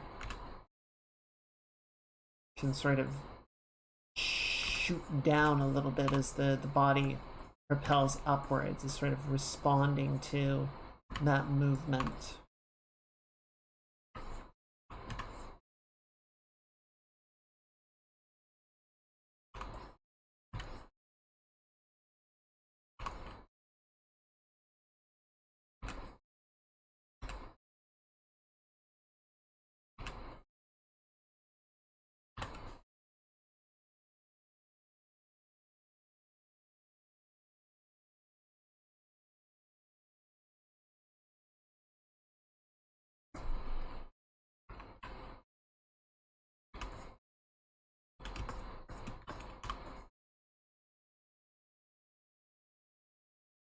This up a little bit, and then you can go right there, and you can go right there.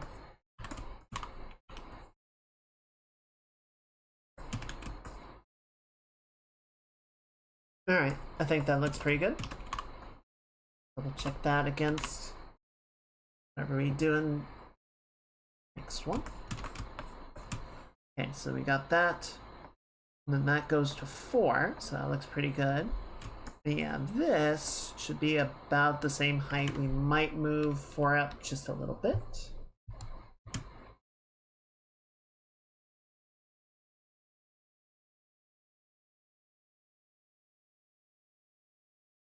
I'm going to do one other thing. We're going to grab the book. We're going to delete it. We're going to delete it. She doesn't even have it. We're going to delete it. We're going to delete it. Gonna delete it. Gonna delete it. We're gonna put it right there.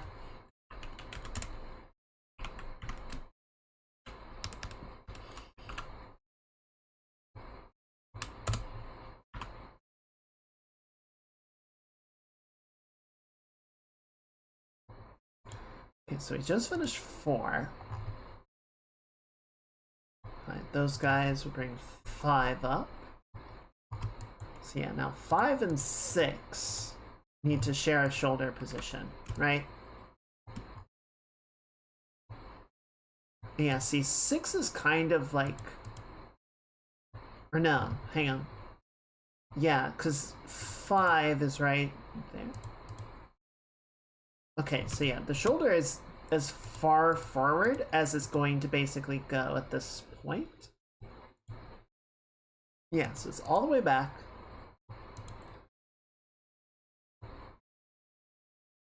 Yes, that is correct.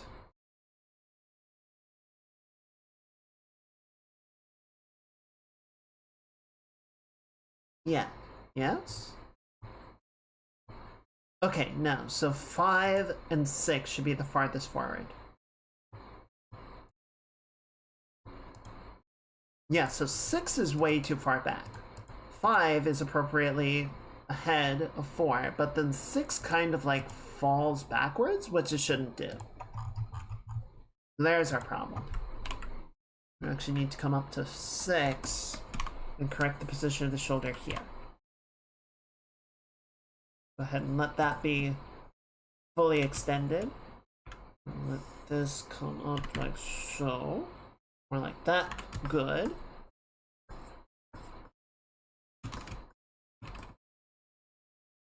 And then, yeah, we kind of get the same thing going again, where the hair like bounces up like that. Just a little bit more like that. We can bring character down a little bit so that it plants well. We'll bring this one down slightly also.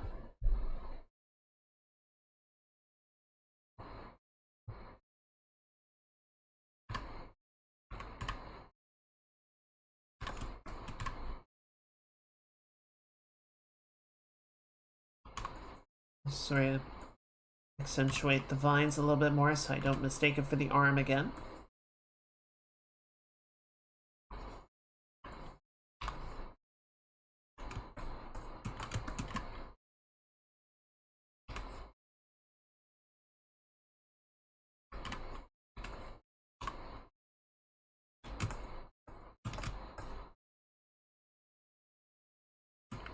Go ahead and save. It's been a minute since I did that. Get rid of some of these overdrawings or the previous drawings just so I don't... A little bit cleaner. Okay, that looks pretty good. Now I want to grab this part. I want to bring it down a little bit just because it feels like she should be getting lower than she is. And we can bring the head about as far towards the front plane as it's gonna go. So this should kind of go like that, actually. Good. I am going to help myself to make very good progress. Where's my chocolate? I'll help myself to a little bit of chocolate.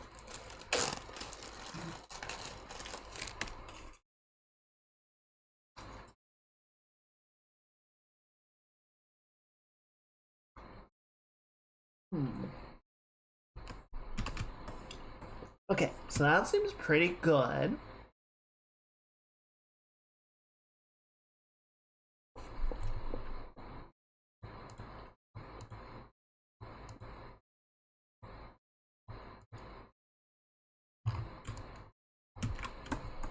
And yeah, we gotta reconnect the ropes to the books, right?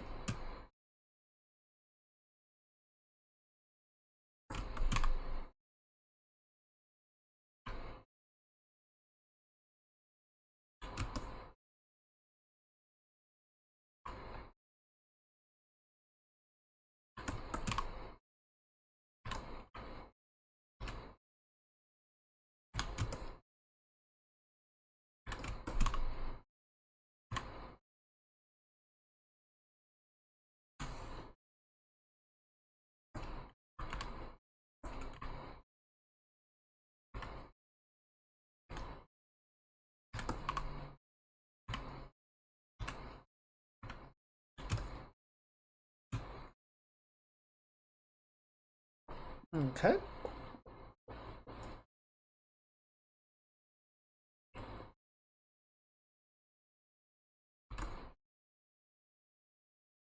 Yeah, we got 5 and 6. So we can bring the shoulder and 6 a little bit farther forward just to really sort of accentuate that movement, right? And then this one would go a little bit farther back. Really just sort of straighten out the chest as much as we can.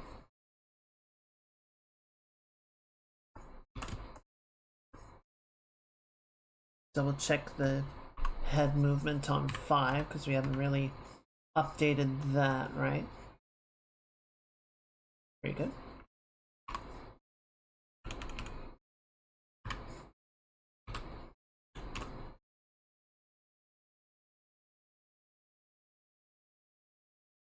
And then, yeah, this just sort of starts to go back the other way, right?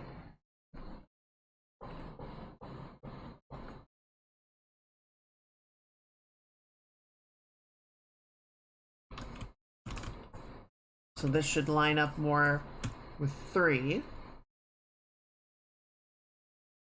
We'll sort of set 3 back like that. So up here on 7, we can augment some of the movement. That downward motion.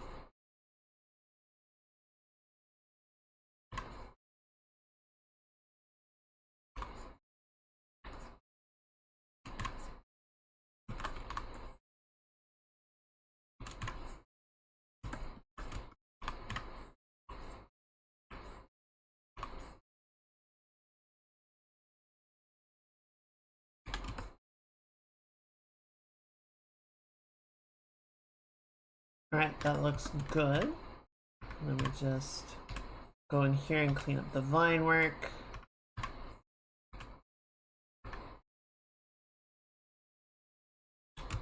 Like so. That looks good. And now we have a good idea of where we need to plant the foot, right? That can go right there. That can go right there. That looks okay. So yeah, now this starts to come back the other way.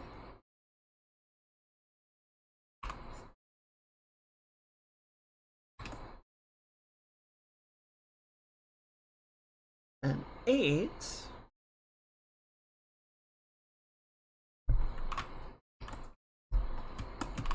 We'll just sort of do the same deal. Same position on the shoulder. Hair is more neutral. A little bit more elevated. Shoulders look good. Feet look good. Feet are off the ground, which is intentional. Alright, let's save that and see what the timeline looks like with those updates.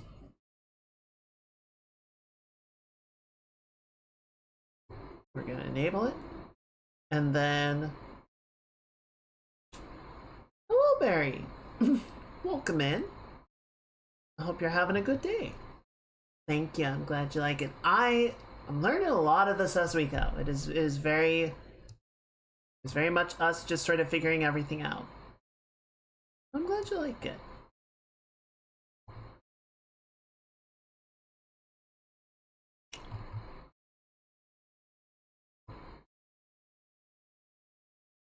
Oh, the positioning. Because I was messing with it. I messed it up. Oh, to here. Yeah, we're sort of blocking out an animation for the game. Like, trying to figure out how we want the character to move before we actually, you know, go in and start committing a bunch of time in engine. Yep. See, it did the same thing there. So we're on 4, right? No, we're on 5. There we go. And then 6 looks like that, 7 looks like that, and 8. No, I definitely redrew the... No, I didn't. Okay, that's fine. Oops. There we go. So we're just gonna do that. And then we're gonna And that should do it. Yeah, so the intention, our intention is definitely to get into engine tonight, but it was definitely worth blocking everything out and sort of figuring out what we were doing beforehand, right?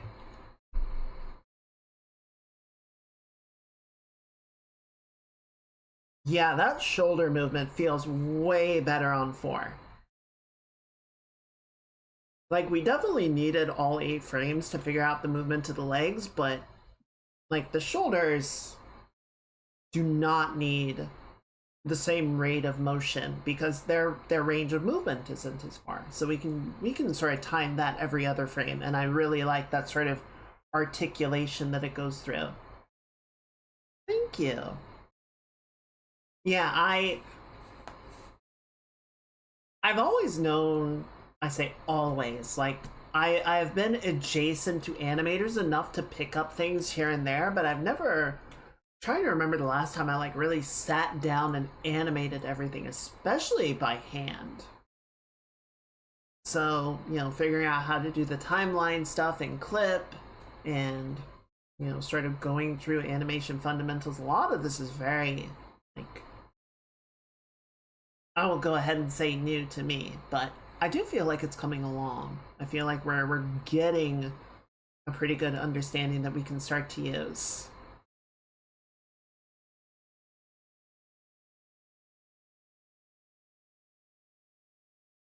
Hmm. So yeah, we'll see once we get into engine. I I like that she doesn't bob up and down too much. I don't know. That kind of gets back into the animation style that Gree had. I'm glad you like it. I'm glad it feels good to somebody else. Um, yeah, from the way the animation is coming along.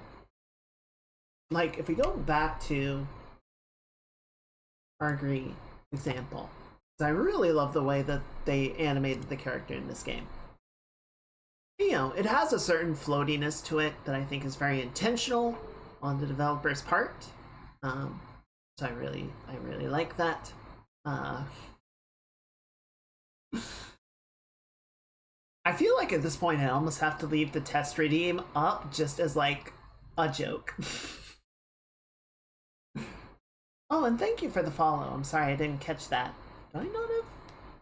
I must not have heard it, but thank you.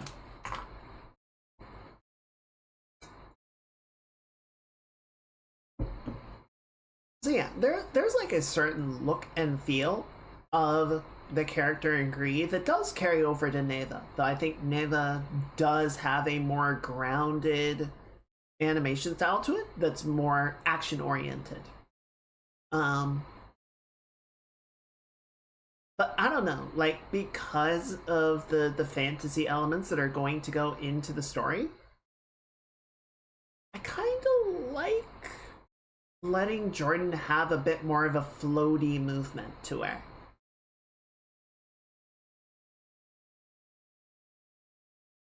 Move it off to the side so we can see both of them side by side. Yeah, once we get it into engine, as the main thing that is making it feel flowy is how little she's moving up and down. Right? If she were really like planting her feet and launching herself, I think it would have a more grounded feel to it. Whereas her kind of maintaining a fairly level position of the head and body makes it feel more weightless.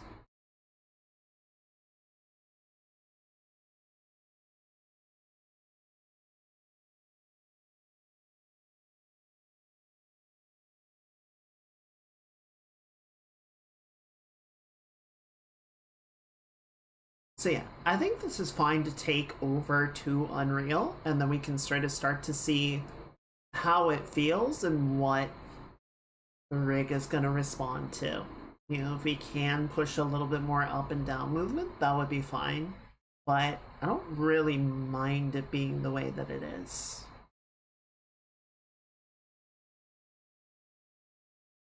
Yeah, if you guys haven't played Gree, I loved it. I love both of the games this developers put out. Um, Actually, just because I brought it up, where did Neva go? There we go.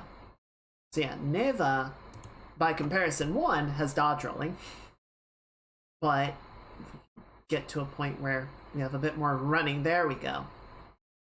Like you can see the ground, the feet are a bit more planted. The leg doesn't like kick out as far behind her.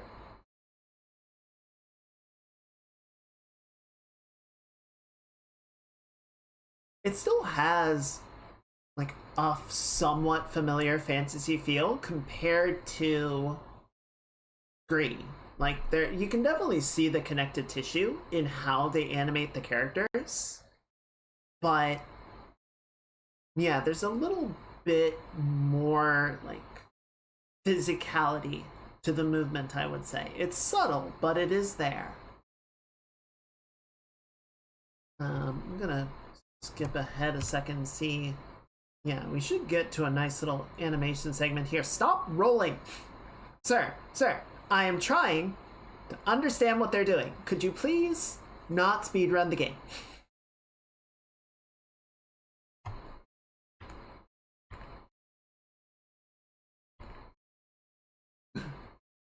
There we go. Okay, so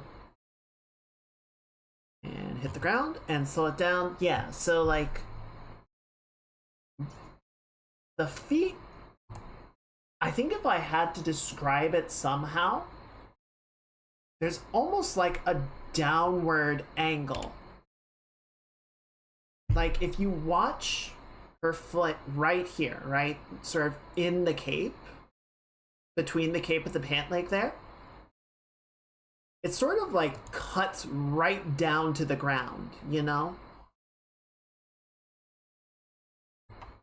Whereas if we go and look at Gree,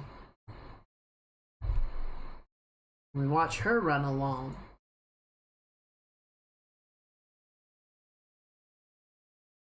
it's more behind her. It almost makes like a D shape as opposed to a sharp triangle.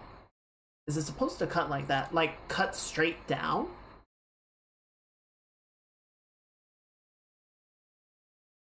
So I would say if suppose is a loaded word, but if you were going for an accurate animation, right? Like a one-to-one photorealistic animation style. Let's just watch this.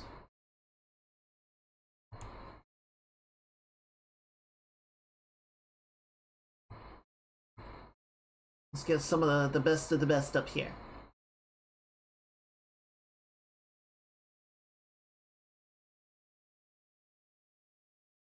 And they're off.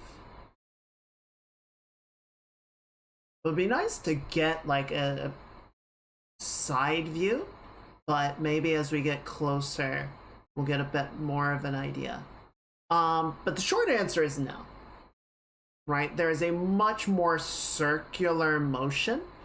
I would say the top of the curve to the point of contact, right, where the heel hits the ground, is a straighter line than the back end, but it's still pretty rounded.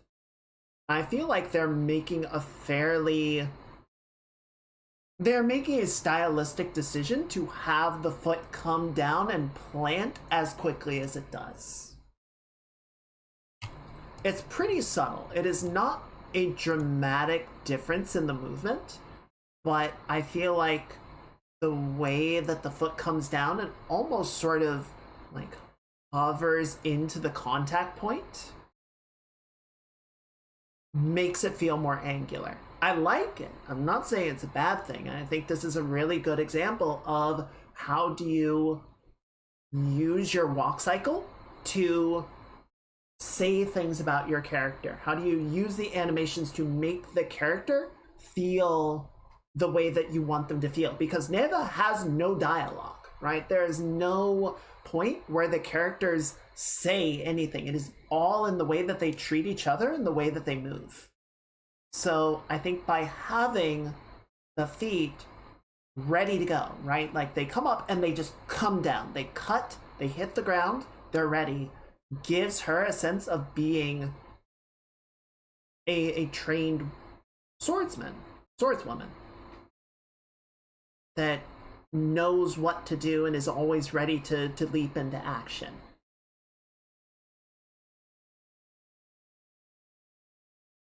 Whereas with Gree, you know, same studio, same animators, but sort of having that more sort of floaty kickback motion to the leg gives it a bit more of an ethereal, dreamlike feel of this character that's sort of drifting along, barely touching the ground on her little needle feet. Let's see if we can find one more example, just because it's a similar thing. You know, we've got a couple of tutorial videos up here that I was going to follow along at some point. We'll see if we get there. But speaking of needle feet,